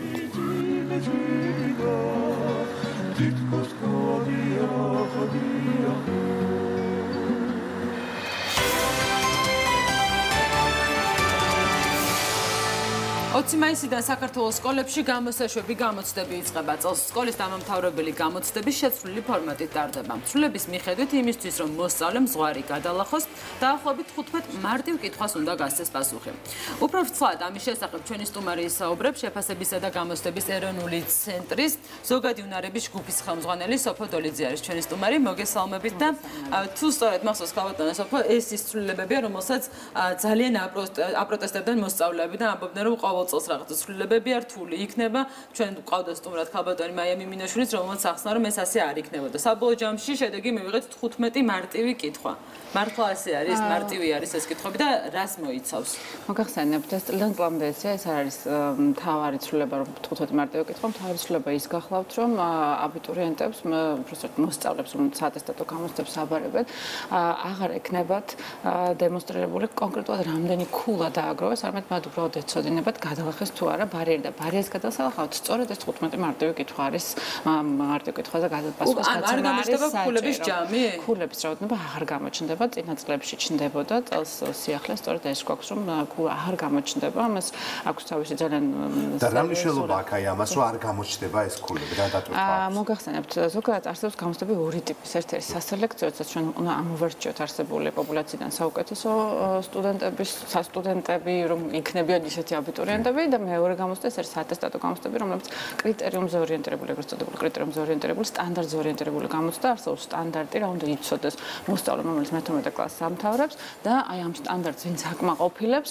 ის მიიღებს ატესტატს. ხო, ეს არის სტანდარტზე ორიენტირებული გამოცდა, ან ჩვენ აქ არავის არ ვეჯიბრებით, გარდა თამასისა კონკრეტული სტანდარტია. ჩვენ ამ უნდა გადავლახოთ ეს თამასი, ან ვერ უნდა გადავლახოთ, ამიტომ ქულის გამოჩენას იქ არანაირი აზრი არ ქონდა. წინა წლებში სამწუხაროდ იყო ეს პრაქტიკა და მას არასწორად იყენებდნენ, მაგალითად ადარებდნენ ქულებს ერთმანეთს თქვა ფიზიკაში და ქართულში მიღებულ ქულებს რაც არასწორი იყო, მაგრამ პრინციპში ვიცით 5.5 ქულა უნდა გადავედით ეს ხო ბარიერი დაგვეწერა კომპიუტერში რომ გადალახული, ესე იგი სავარაუდოდ ეს გადავლა. ჩვენ 5.5 ქულა აუცილებლად დავაგროვოთ, თუმცა რამდენი დავაგროვოთ ზუსტად ჩვენ არ გვეცოდინება და ეს არც არის მნიშვნელოვანი, იმიტომ რომ არსად არაფერში არ აისახება და არც აისახებოდა აქ. 15 შეკითხვა შედგება იმ საგნებისგან, რომელსაც ამთავრებს ამ კლასში. მე-12 კლასში ვარდება ქართული ენა და ლიტერატურა, მათემატიკა, ისტორია და უცხოური ენა. ეს არის ბოლო 4 საგანი, რომელსაც ისინი ინტენსიურად სწავლობენ. მე-11 კლასში ვარდება საბუნებისმეტყველო საგნები პლუს გეოგრაფია, ეს ის საგნები, რომელსაც ამთავრებენ მე-11 კლასის ბაზაზე. ამიტომ 15 შეკითხვა თითოეულ გამოცდაზე იგულისხმება ცხადია. ეს არ ნიშნავს, რომ ყველა მოსწავლე 15 შეკითხვას მიიღებს და მეც არა. ეს არის ასო აქ უნდა გკითხოთ თუ შეიძლება ყველა საგანს ექნება თავისი 15 კითხვა, ანუ მათემატიკას თავისი. ეს არ იქნება ერთიანი 15 კითხვა, ხო, როგორც შემთხვევაში ეს არის 4 სხვადასხვა გამოცდა, სხვადასხვა დღეს ტარდება ეს გამოცდები, იწყება 20 რიცხვიდან და გაგრძელდება 4 დღის განმავლობაში. ყველა გამოცდა არის დამოუკიდებელი გამოცდა, შეუძლებელია ქართულის შეკითხვები შეურიო მათემატიკის შეკითხვებს, ესე ვერ დაადგენ დიაგნოსტრებას, ვერ მოახერხებ ადამიანის ცოდნისა და უნარების. ჩვენ 15 კითხვაზე რო ვაპრაკობთ, არ მინდა რომ მოსწავლეები შესწავლაში შევიყვანოთ, 15 მარტივი კითხვა აუცილებელია რომ იქნეს პასუხგაცემული იმისთვის რომ ჩვენ ბარიერი გავიგოთ, თუმცა ჩვენ რეალურად გამოცდაზე მეტ შეკითხვას მივიღებთ, მეტ შეკითხვას უნდა ვუპასუხოთ, ამათგან თუ ზუსტად ეს არავინ არ იცის, ეს არის განსხვავება. ეს არის განსხვავება ერთიანი ეროვნული გამოცდებისგან, სადაც ჩვენ გვაქვს მყარი ტესტი, სადაც არის თქვა 80 შეკითხვა, 60 შეკითხვა. ეს არის უნარებზე მორგებული გამოცდა, აბიტურიენტის მოსწავლეს უნაშლება. ცოდნაზე ორიენტირებული გამოცდა, რაც 4 საგანში გვეცგეთ. დავთვალოთ თუ შეიძლება ერთი სიტყვით, რომ ჩვენ უნდა დავადგინოთ ზუსტად რა არის მოსწავლის ცოდნა, იმით რომ ჩვენ მათ მივცეთ მარტივი რთული, ცოტა უფრო საშუალო შეკითხვები და ზუსტად მის უნარს მივაგნოთ. ამიტომ ერთი და იგივე რაოდენობა შეკითხვების არ აქვს ყველა მოსწავლეს. მაგრამ იმისთვის რომ ბარიერი გადალახოს, აუცილებელია რომ 15 პარტიულ შეკითხვაზე ჰქონდეს პასუხი გაცემული. მოსწავლესაც კი არა აქვს ერთ და იგივე რაოდენობის. რა თქმა უნდა არა, ეს პროგრამის ახსნას იქნება რაღაცა. არ იქნება გარკვეული დაპირისპირების უკმაყოფილების, რომ ვიღაცას ჩემზე ნაკლები და უფრო მარტივი შეხვდა და მე არ შეხვდება უფრო მარტივი პროგრამა, სწორედ არგებს მოსწავლეს მისი ცოდნის შესაბამის შეკითხვებს. თუ თქვენ მაგალითად საშუალო შეკითხვას უპასუხეთ სწორად, მაშინ ოდნავ გირთულებთ შეკითხვას. თუ რთულს ვერ უპასუხეთ, შემდეგ ისევ გიმარტივებთ. ანუ ის არგებს პროგრამა არგებს თქვენს ცოდნას და თქვენს უნარებს შეკითხვებს და იმდენს შეკითხვას დაგისვამთ, რომ სწორად ზუსტად მოახერხოს თქვენი ცოდნის დიაგნოსტიკა. რა ხდება იმ შემთხვევაში, თუ 4 ტესტიდან 2 გავიარე და 2 ვერა? სამწუხაროდ ნიშნავს რომ ატესტატი ვერ სამი მაინც უნდა გაიარო. არა, სამი მაინც კი ყველა უნდა გაიარო, აბსოლუტურად ყველა გამოსდა, იმიტომ რომ ეს არის სავალდებულო საგნები, რომელსაც ჩვენ ვსწავლობთ. პირველ ეტაპზე დავუშვათ ვერ გადავლახე, 4-დან 2 ვერ გადავლახე, მე ვერ ავიღე ატესტატი. განმეორებითი გამოსთა მიტარდება ასე დროს. ჩვენ მე-11 კლასში თუ მოხდა ეს და ეს დაგვემართა ვთქვათ ამ ბიოლოგიაში ან ქიმიაში, ჩვენ შესაძლებლობა გვაქვს რომ მე-12 კლასში ქართულთან და მათემატიკასთან ერთად ეს საგნები კლავ ჩავაბაროთ. მაგრამ არა, ვინც მე-11 კლასში ჩაიჭრება სამწუხაროდ, ვინც ვერ გადალახავს ბარიერს მე-12 კლასში, მას მოუწევს მთელი წელი ისევ ისწავლოს ეს საგანი მართლაც კარგად, იმისთვის რომ ბარიერი გადალახოს და მე-12 კლასს თავიდან მოუწევს ერთი წლის პროგრამის გავლა. ისწავლა, რომლის შესაძლებელი ცოდნა არ აქვს, თავიდან მოუწევს რომ ისწავლოს. შეიძლება მოსწავლეებს და მაყურებელს საგნები რო ჩამოუთვალოთ ესე. ქართული ენა და ლიტერატურა ამით იწყება გამოცდები, გვაქვს უცხოური ენა, ისტორია და მათემატიკა ბოლოს. საგნობრივი გამოცდების გარდა კიდევ არის 15 შეკითხვა, ხო? არა. ეს თუ არა ეს ერთად არის. თითოეული საგანი იმისათვის რომ ჩაბარებულად ჩამეთვალოს, მე სულ მცირე 15 მარტივ შეკითხვას მაინც უნდა ვუპასუხო. მე პროგრამა ბევრად მეტ შეკითხვას დამისვამს დაახლოებით 40-ის ფარგლებში, მაგრამ მე თუ მათგან 15 მარტივსაც კი ვერ ვუპასუხო, ეს ნიშნავს რომ ბარიერს ვერ გადავლახავ. რასაც მე შესაძლოა ითქვას, რომ ეროვნულმა ცენტრმა გაამარტივა გამოცდების აი ამ ფორმით, ხო? როგორ ფიქრობთ, საკმაოდ მძიმე მონაცემი იყო გასულ წელს, 11000 მოსწავლე ჩაიჭრა და ატესტატი ვერ აიღო. შეცვლის და გაუმჯობესებს თუ არა ეს ცვლილებები ამ მდგომარეობაში? არ არის მიმართული გამარტივებაზე ან გართულებაზე, ეს არის სისტემის დახვეწაზე მიმართული ცვლილება, იმიტომ რომ აბიტურიენტს მოსწავლეს, რომელიც უბრალოდ მოსწავლეს, რომელიც სკოლას ამთავრებს, არ აინტერესებს აბიტურიენტისგან განსხვავებით, იმიტომ რომ ის სხვას ეჯიბრება. მოსწავლეს, რომელიც სტანდარტს ეჯიბრება, არ აინტერესებს რა კონკრეტული ქულა მიიღო, მას აინტერესებს სტანდარტი დაძლია თუ ვერ დაძლია. მეტი არაფერი არ აინტერესებს და ეს გამოჩნდება ეკრანზე. ამიტომ ეს არც გამარტივებისკენ მიმართული ცვლილება, არც გართულებისკენ. რაც შეეხება რაოდენობას, რომელიც ვერ გადალახავს წლიდან წლამდე ბარიერს, ამ 11,000-ში არიან ადამიანები, რომლებიც რამდენიმე წელი ამას ცდილობენ და სამწუხაროდ წარუმატებლები არიან. ჩვენ იმედი გვაქვს, რომ სასკოლო სისტემა უნდა გაძლიერდეს, ცოდნა უფრო მეტი უნდა მიიღონ მოსწავლეებმა სკოლაში, იმისთვის რომ გადაახონ ეს ბარიერი. სკოლიდან და არა თქვა გამოცდების სირთულიდან. ჩვენ დრო იწურება და ბოლოს აუცილებლად უნდა გკითხოთ უნივერსიტეტებში მისაღებ ეროვნულ გამოცდებთან დაკავშირებით არის თუ არა რაიმე სიახლე? სიახლეები წელს ნაკლები გვაქვს, მართალი გითხრათ, უნარების ტესტში გვაქვს სიახლე, რომელიც ჩვენ ნოემბერში გავაცანით ჩვენს აბიტურიენტებს და რამდენიმე პროექტი შევთავაზეთ იმისთვის, რომ სიახლეს კარგად გაცნობოდნენ. ეს იყო სანდო თანამგზავრა მგვარი პროექტი გქონდა, სადაც შევთავაზეთ ვიდეო გაკვეთილები, ერთგვარი დამხმარე მასალა იმისთვის, რომ მოემზადონ გამოცდისთვის უკეთ. ასევე გვაქვს პროექტები, სადაც შეუძლიათ მონაწილეობა მიიღონ იმიტირებულ გამოცდებში, მაგრამ ქუთაისში გაიმართება ახლა ესეთი გამოცდა ჩვენ ძალიან გვიხარია, რეგიონებშიც გავდით, კახეთში გქონდა ესეთი გამოცდა, თბილისში არაერთხელ ჩატარდა და კიდევ ორჯერ ჩატარდება. ეს ნიშნავს, რომ ადამიანს აქვს ერთგვარი რეპეტიციის გავლის საშუალება, როგორია საგამოცდო გარემო, მეთვალყურე, პასუხების ფურცელი, ტესტი, მოსინჯოს თავისი უნარები შეამოწმოს, თავისი ძალები, ასე ვთქვათ, სუსტი და ძლიერი მხარეების დიაგნოსტირება შეძლოს. აი, ასე შევეცადეთ, რომ დავხმარებოდეთ ჩვენს აბიტურიენტებს. ქართულ ენასა და ლიტერატურაშიც გვაქვს ძალიან მცირე ცვლილება, უფრო შეფასების სქემაში ვიდრე ტესტში. ამ ცვლილებების შესახებ ძალიან დეტალურად იციან ჩვენმა აბიტურიენტებმა, უკვე ცოტა დრო რჩება გამოცდებისთვის და იმედი მაქვს, რომ კარგად მომზადებული ხდებიან. ძალიან დიდი მადლობა. საატესტატო გამოცდები როდის იწყება სკოლებში ივნისში? 20 მაისს იწყება მე-12 კლასელებისთვის და 12 ივნისს იწყება მე-11 კლასელებისთვის. ერთი საინტერესო დეტალია ალბათ მოსწავლეებისთვის, ისევ მოსწავლეებს დაუბრუნდები. ვინ აფასებს აი ამ გაცემულ პასუხებს და რამდენ ხანში აქვთ შეტყობინება გადალახა თუ არა? ძალიან შეკითხვა. სხვადასხვა საგანში სხვადასხვა გვარად არის. მაგალითად, უნარების ტესტში სადაც მხოლოდ არჩევით პასუხიანი დავალებებია, მანქანა აფასებს პასუხების ფურცლებს, არ სჭირდება ადამიანური რესურსის ჩართვა, მაგრამ მაგალითად ქართულ ენისა და ლიტერატურის უცხოენის ისტორიის ყველა სხვა საგანში, სადაც ადამიანი წერს თავის აზრს-მოსაზრებას გამოდგომს ჯელობის სახით, იქ ჩვეულებრივ გამსწორებელთა ჯგუფები არსებობენ, რომლებიც ასწორებენ ძალიან ყურადღებით, გულდასმით, ამას საკმაოდ დიდი დრო სჭირდება, იმიტომ რომ ბევრი აბიტურიენტი ყავს, 40,000-ზე მეტი მაგალითად წელს და მათი ნაშრომების გასწორება ნამდვილად დიდ დროს მოითხოვს. თუ გვინდა რომ სწორი და ზუსტი შედეგი გქონდეს, უნდა ცოტა ხანი მოვიწვიოთ. ეს რამ არის კიდევ მნიშვნელოვანი, თქვენ როდესაც ამბობთ, რომ ვინც ვერ გადალახა დაუშვათ ერთი წელი კიდევ უწევს დამატებით, ანუ გამოდის მე-13 კლასიც უნდა გაიაროს იმისთვის, რომ ჩააბაროს გამოცდა. ბევრი იყო ასეთი კონტინგენტი. არის სამწუხაროდ ესეთი ადამიანთა რაოდენობა საკმაოდ დიდია და ეს ერთ-ერთი 11,000 მოსწავლე იყო 2017 მაგრამ ეს კიდე ცოტა სხვა კარგად უნდა ვიმეცადნოთ თითოეული საგანი, კარგად უნდა ვისწავლოთ, უნდა დავაგროვოთ შესაბამისი ცოდნა. თუ ცოდნა არ გვაქვს, ჩვენ სახელმწიფო არ გვეუბნება, რომ მე მზად ვარ შემოგვცეთ ატესტატებს, ის იღებს ვალდებულებას, მოგცეს ჩვენ ცოდნა და არა ფურცელი, ხო მართალია? ამიტომ თუ ჩვენ ეს ცოდნა არ გვაქვს, არაფერი არ ჭირს, თუ კიდევ ერთხელ ამ მთელი წელი შევეცდებით ამ ცოდნის დაგროვა. და მას აი ამ ერთი წლის განმავლობაში უწევს მოამზადოს როგორც მე-12 კლასში ჩასაბარი ტესტირება, ასევე მე-9 კლასში გასავლელი გამოცდა. არა, მე-9 კლასი მას დახურული აქვს, დამთავრებული აქვს, მას მხოლოდ იმ საგნის ჩაბარება. კი, მხოლოდ დამთავრებული გამოცდების ჩაბარება მოხდა. ძალიან დიდი მადლობა. ჩვენი სტუმარი იყო შეფასებისა და გამოცდების ეროვნული ცენტრის ზოგადი უნარების ჯგუფის ხელმძღვანელი სოფო დოლიძე და პრინციპში მოკლედ ჩამონაცვალს გავაკეთებ კიდევ ქართული ენა და ლიტერატურა, მათემატიკა, უცხო ენა და ისტორია. ეს არის 4 საგანი, რომელსაც მოსწავლეებს მოუწევთ, რომ გადანალახონ მინიმალური 15 კითხვიანი ბარიერი, ასე ვთქვათ, და წარმატებას უსურვებ, რა თქმა უნდა, მოსწავლეებსაც, აბიტურიენტებსაც და წარმატება და ბარიერების გადალახვა. დიდი მადლობა კიდევ ერთხელ ჩვენ სტუმარს თამთა გაზაშვილთან და გადავინახოთ ახლა და გავიგოთ იმედის დღეში რას უნდა ველოდოთ. თამთა, დილა მშვიდობისა. დილა მშვიდობისა. სურსათთან დაკავშირებულ პრობლემებზე თქვენ ისაუბრებთ და თემას ძალიან საინტერესოდ განვავრცობთ. ჩვენ დღეს არის სამშაბათი, რისკ ფაქტორის დღე არის. ფიკო ფეიქრიშვილი და მისი გუნდი ძალიან საინტერესო ექსპერიმენტის შედეგებს გვპირდება. ქათმის მწარმოებლების 5 მწარმოებლის პროდუქტები მიიტანეს მათ ლაბორატორიაში და შეამოწმეს სალმონელაზე. ეს არის ბაქტერია, რომელიც ადამიანის ჯანმრთელობას უქმნის სერიოზულ პრობლემებს. შედეგებს უკვე ნახავთ იმედის დღეში, ასე რომ აუცილებლად დაგველოდეთ.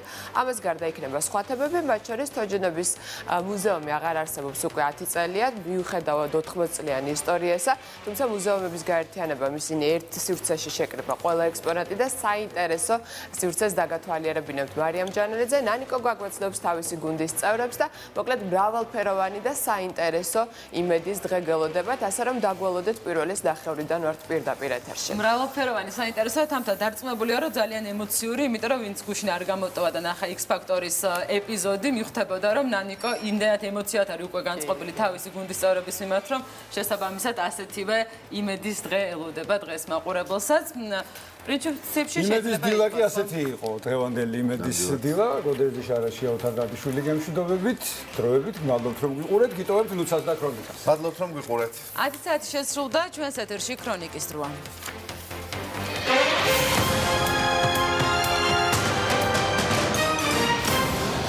ამის კლუბებში ჩატარებულ სპეცოპერაციასთან დაკავშირებით გიორგი გახარიას მიმდინარე კვირაში პარლამენტში მოусმენენ, სადაც კონკრეტულ დეტალებს განიხილავენ.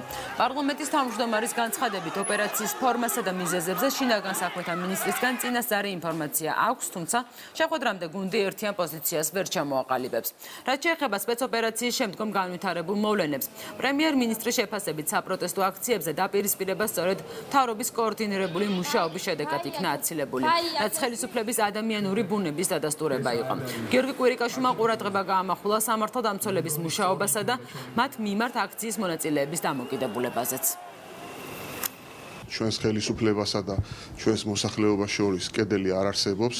ჩვენ არასოდეს ვიკავებთ თავს ჩვენს ახალგაზრდობასთან საუბრისგან და გუშინდელი დღე განსაკუთრებით იყო კიდევ ერთი დადასტურება ჩვენი ხელისუფლების ადამიანური ბუნების.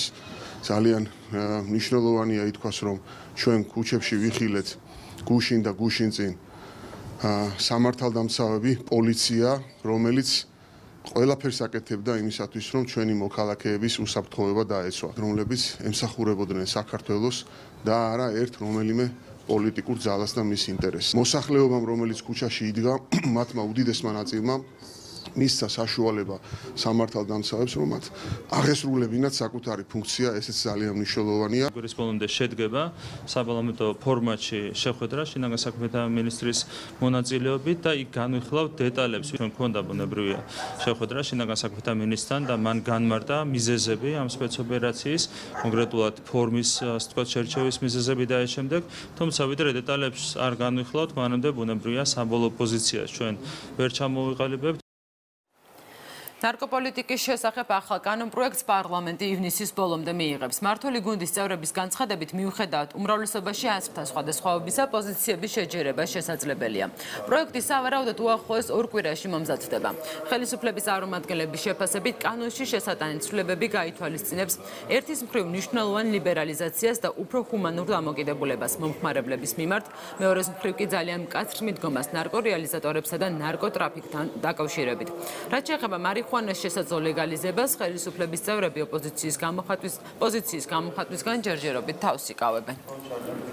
მართალია არსებობს ასთა სხვადასხვაობა გუნდის წევრებს შორის, უმრავლესობის წევრებს შორის, თუმცა არსებობს ასევე რესურსი იმისათვის, რომ შეჯერდეს პოზიციები. ჩვენ გვინდა რომ თვის ბოლომდე, უახლოეს ორი კვირის განმავლობაში უკვე მოვამზადოთ კანონპროექტი, დავაინიციიროთ შესაბამისი კანონპროექტი, რაც გახდება იმის წინაპირობა, რომ ჩვენ სესიის ბოლომდე, ივნისის ბოლომდე მოახერხებთ უკვე კანონპროექტის მიღებას. ითვალისწინებს ერთის მხრივ მნიშვნელოვან ლიბერალიზაციას და უფრო გაცილებით უფრო ჰუმანურ დამოკიდებულებას, მათ შორის სამედიცინო სერვისებით შევსებას, შესაბამისი ფსიქოსოციალური რეაბილიტაციების კომისიების ჩამოყალიბებას მომხმარებლის მიმართ და ასევე ძალიან მკაცრ მიდგომას ნარკორეალიზატორების მიმართ და ნარკოტრაფიკის მიმართ, რასაც სახელმწიფო ვერასოდეს ვერ შეეგუება. ვერასოდეს შინაგან საქმეთა სამინისტროს ვერ შეუზღუდავს არეალებს, სად უნდა იმოქმედოს, ან სად არ უნდა იმოქმედოს, ან როგორი ფორმით უნდა იმოქმედოს, როდესაც საქმე ეხება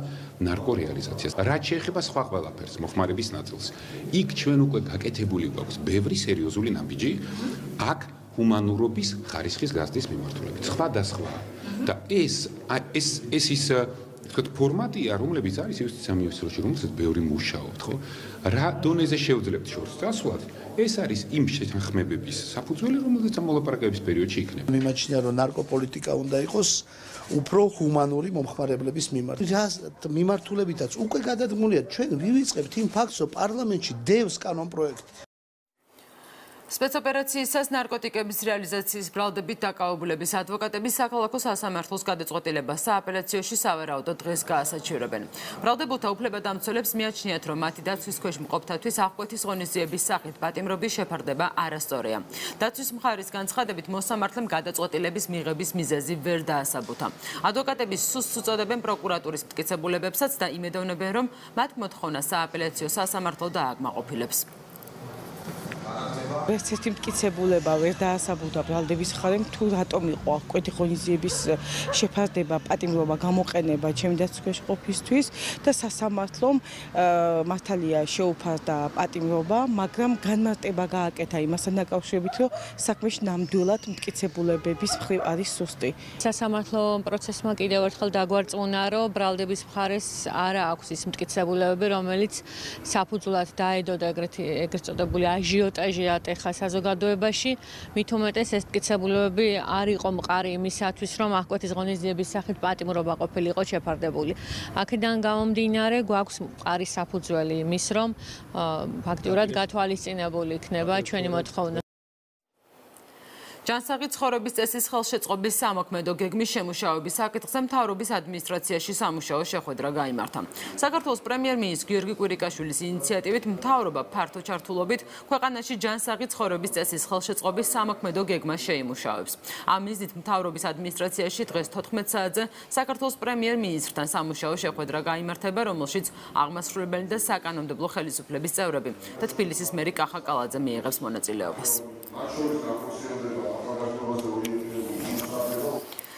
ორთვიანი პაუზის შემდეგ დღეს ერგნეთში ინციდენტების პრევენციისა და მათზე რეაგირების მექანიზმის ფარგლებში მორიგის შეხვედრა გაიმართება.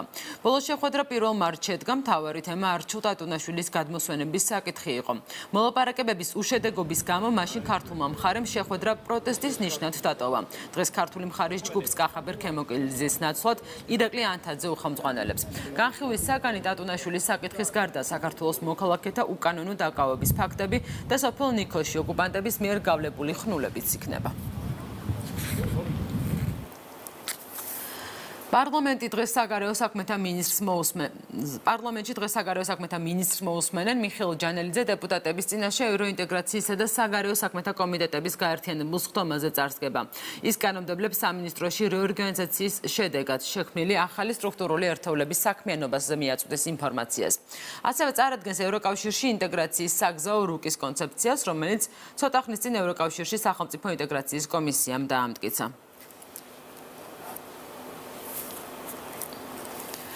ადამიანის უფლებათა დაცვის საკითხებში ევროკავშირის სპეციალური წარმომადგენელი საქართველოს ეწვია. ვიზიტის ფარგლებში სტავროს ლამბრინიდისი მიხეილ ჯანელიძეს შეხვდება. ასევე დაგეგმილია შეხვედრები საქართველოს აღმასრულებელი ხელისუფლების, სახალხო დამცველის აპარატისა და სამოქალაქო საზოგადოების წარმომადგენლებთან. ვიზიტის მიზანია მსოფლიოში ადამიანის უფლებათა დაცვის მხრივ ახალი დადებითი გამოცდილების გაზიარება. დღეს საინფორმაციო ცენტრში სპეციალური წარმომადგენელი ნატოსა და ევროკავშირის შესახებ საჯარო ლექციას წაიკითხავს. ადგილობრივ თვითმმართველობებში გენდერული თანასწორობის მიღწევის შესახებ დღეს პირველი ეროვნული კონფერენცია გაიმართება. განიხილება საქართველოს სახელმწიფო და ადგილობრივი ხელისუფლების ერთობლივი სტრატეგია გენდერული თანასწორობის უზრუნველყოფის ინსტიტუციური მექანიზმების გასაძლიერებლად. ღონისძიებაში მონაწილეობას მიიღებენ საქართველოს სახელმწიფო და ადგილობრივი ხელისუფლების წარმომადგენლები. კონფერენციას საქართველოს პარლამენტის პირველი ვიცე-სპიკერი და გენდერული თანასწორობის საბჭოს თავმჯდომარე თამარ ჩუგოშვილი, თბილისის მერი კახა კალაძე და რეგიონული განვითარებისა და ინფრასტრუქტურის მინისტრი მაია ცქიტიშვილი გახსნიან.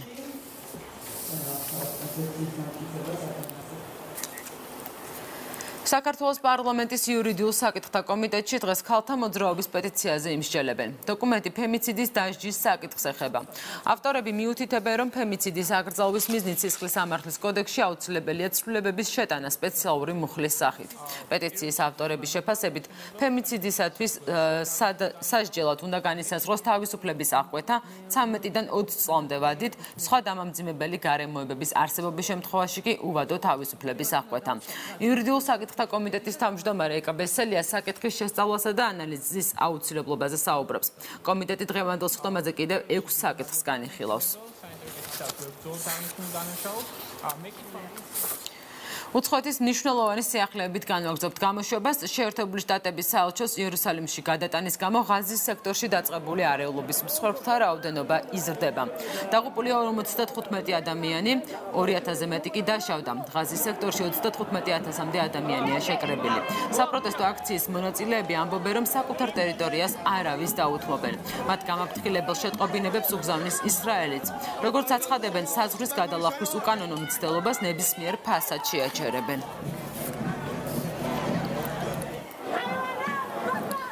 შეერთებული შტატების საელჩოს იერუსალიმში გადატანას რამდენიმე სახელმწიფოს პროტესტი მოჰყვა. სტამბოლში გამართულ მასშტაბურ აქციაზე ათასობით ადამიანი გამოვიდა.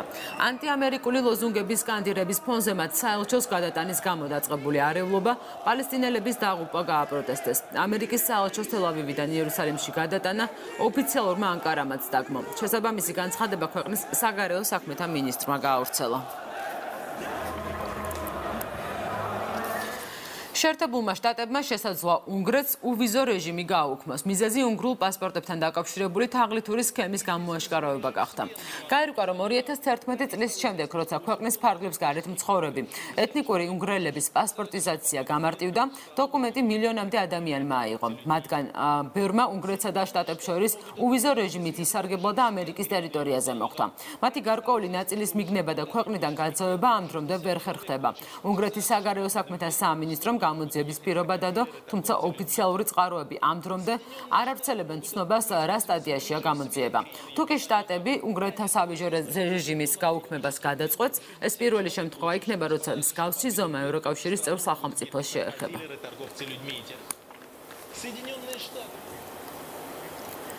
კომპანია Google-ს თანამშრომლები პროტესტის ნიშნად ტოვებენ. სამსახურიდან წასვლის შესახებ განცხადება უკვე 10 წამყვანმა მენეჯერმა დაწერა.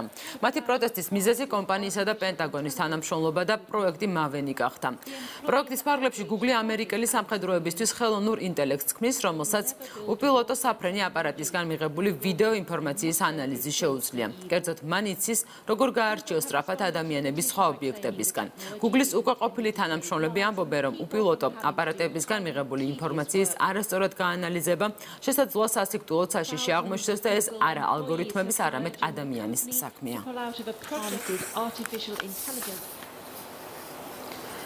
ყავს საქართველოს შინაგან საქმეთა სამინისტროს სამეგრელო ზემოსვანეთის პოლიციის დეპარტამენტის თანამშრომლებმა ჩატარებული ოპერატიულ-საგამოძიებო მოქმედებების შედეგად ჯანმრთელობის განზრახ მძიმე დაზიანების ბრალდებით 1975 წელს დაბადებული პირი ზუგდიდში დააკავეს. გამოძიებამ დაადგინა, რომ დაკავებულმა მიმდინარე წლის 14 მაისს ზუგდიდში ურთიერთშელაპარაკებისას ცივი არაყით 1976 წელს დაბადებულ პირს რამდენიმე ჭრილობა მიაყენა და შემთხვევის ადგილიდან მიიმალა. დაჭრილი საავადმყოფოში გადაიყვანეს, მისი ჯანმრთელობის მდგომარეობა მძიმეა. სამართალდამცველებმა ბრალდებული დანაშაულის ჩადენიდან რამდენიმე საათში ცხელ კვალზე დააკავეს. გამოძიება ჯანმრთელობის განზრახ მძიმე დაზიანების ფაქტზე მიმდინარეობს 117 მუხლის პირველი ნაწილით. საქართველოსა და უზბეკეთს შორის მთავრობათა შორის ეკონომიკური თანამშრომლობის კომისიის სხდომის ოქმი გაფორმდა. მას ხელი მოაწერეს საქართველოს ეკონომიკისა და მდგრადი განვითარების და უზბეკეთის საგარეო ვაჭრობის მინისტრებმა. შეხვედრაზე მხარეებმა ტრანსპორტის სფეროში თანამშრომლობაზეც ისაუბრეს. აღნიშნა, რომ საქართველოს მთავრობისთვის ერთ-ერთ პრიორიტეტს ქვეყნის სატრანზიტო ფუნქციის გაძლიერება და რეგიონული ლოგისტიკური ჰაბის ფორმირება წარმოადგენს. ძალიან მნიშვნელოვანი საკითხები განვიხილე ჩვენ ორ ქვეყანას შორის როგორც სავაჭრო ბრუნვის განვითარების მიმართულებით, ასევე იმ ტურისტული პოტენციალის გამოყენების მიმართულებით, რომელიც ჩვენ ორ ქვეყანას შორის გააჩნია. დეტალურად ვისაუბრეთ პირდაპირ ფრენების დაწყების შესახებ, რომელიც შესაძლოა დაიწყოს თბილისსა და ტაშკენტს შორის.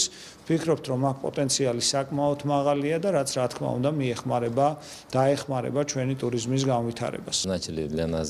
გეგმები დავსახეთ სავაჭრო, ეკონომიკურ და ტურიზმის სფეროში თანამშრომლობის კუთხით, ასევე ინოვაციებისა და ტრანსპორტის სფეროზეც ვისაუბრეთ. მით უფრო რომ ეს საკითხები ჩვენი ქვეყნისთვის ძალიან მნიშვნელოვანი მიმართულებებია. ვიმედოვნებთ, რომ ეს მიზნები პოზიტიურ შედეგს მოგცემს, რაც გამოიხატება სავაჭრო სფეროს განვითარებასა და ზრდაში. თბილისის სახელმწიფო უნივერსიტეტში საქართველოში ბულგარეთის რესპუბლიკის საელჩოს ორგანიზებით გამოფენა ხელნაწერთა სინათლე გაიხსნა. მასზე წარმოდგენილია მე-18 საუკუნეების პერიოდის დეკორირებული ხელნაწერები. ღონისძიებას უნივერსიტეტის რექტორი გიორგი შარვაშიძე, საქართველოში ბულგარეთის რესპუბლიკის საგანგებო და სრულუფლებიანი ელჩი და დიპლომატიური კორპუსის წარმომადგენლები დაესწრნენ. გამოფენა 17 მაისამდე გაგრძელდება. ეს გახლავთ ჩვენი მეგობარი ქვეყნის ბულგარეთის გამოფენა, სადაც გამოფენილი არის ძალიან ბევრი მანუსკრიპტი დაწყებული მე-10 საუკუნიდან მე-18 საუკუნის ჩათვლით. აქვს საშუალება კიდევ ერთი ამიზეიმოთ, ბულგარეთი არის თავმჯდომარე ევროკაერთიანების და ამ ეგიდითაც სტარდება ეს გამოფენა. აქ გამოფენილია ძალიან ლამაზ და საინტერესო ხელნაწერები, რომელიც დათარიღებულია მე-18 საუკუნით. ზოგიერთი მათგანი ინახებოდა ლონდონში, ზოგიც პეტერბურგში, ან სხვადასხვა მონასტრებში, მათ შორის საბერძნეთში. ისინი ჩვენთვის ფასდაუდებელი დოკუმენტებია. თბილისის რიგით მე-4 საერთაშორისო ლიტერატურული ფესტივალი მწერალთა სახლის ორგანიზებით კულტურისა და სპორტის სამინისტროს და თბილისის მერიის მხარდაჭერით საზეიმოდ გაიხსნა. ფესტივალი 19 მაისამდე გაგრძელდება, რომლის ფარგლებში თბილის 21 ქვეყნიდან 24 ავტორი ეწევა. მონაწილეთა შორის არიან ცნობილი პოეტები, პროზაიკოსები და საბავშვო მწერლები. პროგრამა პოეზიის საღამოებს, საჯარო ლექციებს, წიგნის პრეზენტაციებსა და პანელ დისკუსიებს მოიცავს. ძალიან დიდი მნიშვნელობა აქვს ამ პროექტს ადგილობრივი ლიტერატურული პროცესებისთვის, ჰუმანიტარული მეცნიერებების მხარდაჭერისთვის და ზოგადად ლიტერატურის მხარდაჭერისთვის, რაც ამ ფონზე ძალიან მნიშვნელოვანია, მით უმეტეს რახან საქართველოს წელს ძალიან მნიშვნელოვან საერთაშორისო გამოფენაში ფრანკფურტის წიგნის ბაზრობაზე იღებს მონაწილეობას. მადლობა პროექტის ორგანიზატორებს იმისთვის, რომ მომცეს შესაძლებლობა მონაწილეობა მივიღო მე-4 საერთაშორისო ლიტერატურულ ფესტივალში. ეს დიდი პატივი და სიამოვნებაა ჩემთვის. ფესტივალი გვაძლევს შესაძლებლობას მსოფლიოს სხვადასხვა ქვეყნებიდან გავიცნოთ ერთმანეთი პოეტებმა, გავუზიაროთ საკუთარი გამოცდილება და შთაბეჭდილებები. რაც მთავარია, უკეთ გავიცნობთ საქართველოს, რომელიც გამოირჩევა თავისი სტუმართმოყვარეობით. 4-ვე ფესტივალში მაქვს მონაწილეობა მიღებული, ხან როგორც ავტორს, ხან როგორც მთარგმნელს აღმოსავლური ენებიდან. ძალიან მნიშვნელოვანია, რომ ტარდება ეს ფესტივალი და გვაქვს ასეთი ფესტივალი საერთოდ, იმიტომ რომ ეს ნიშნავს, რომ ჩვენ მუდმივად ვართ მსოფლიო ლიტერატურული პროცესების ეპიცენტრში. ამ დროისთვის სულ ეს იყო ქრონიკა პირდაპირ ეთერში, ზუსტად 11 საათზე დაბრუნდება. ყველა მნიშვნელოვან სიახლეს კი შეგიძლიათ გაეცნოთ ჩვენს ვებგვერდზე imedi.news.gr. დიდი მადლობა ყურადღებისთვის.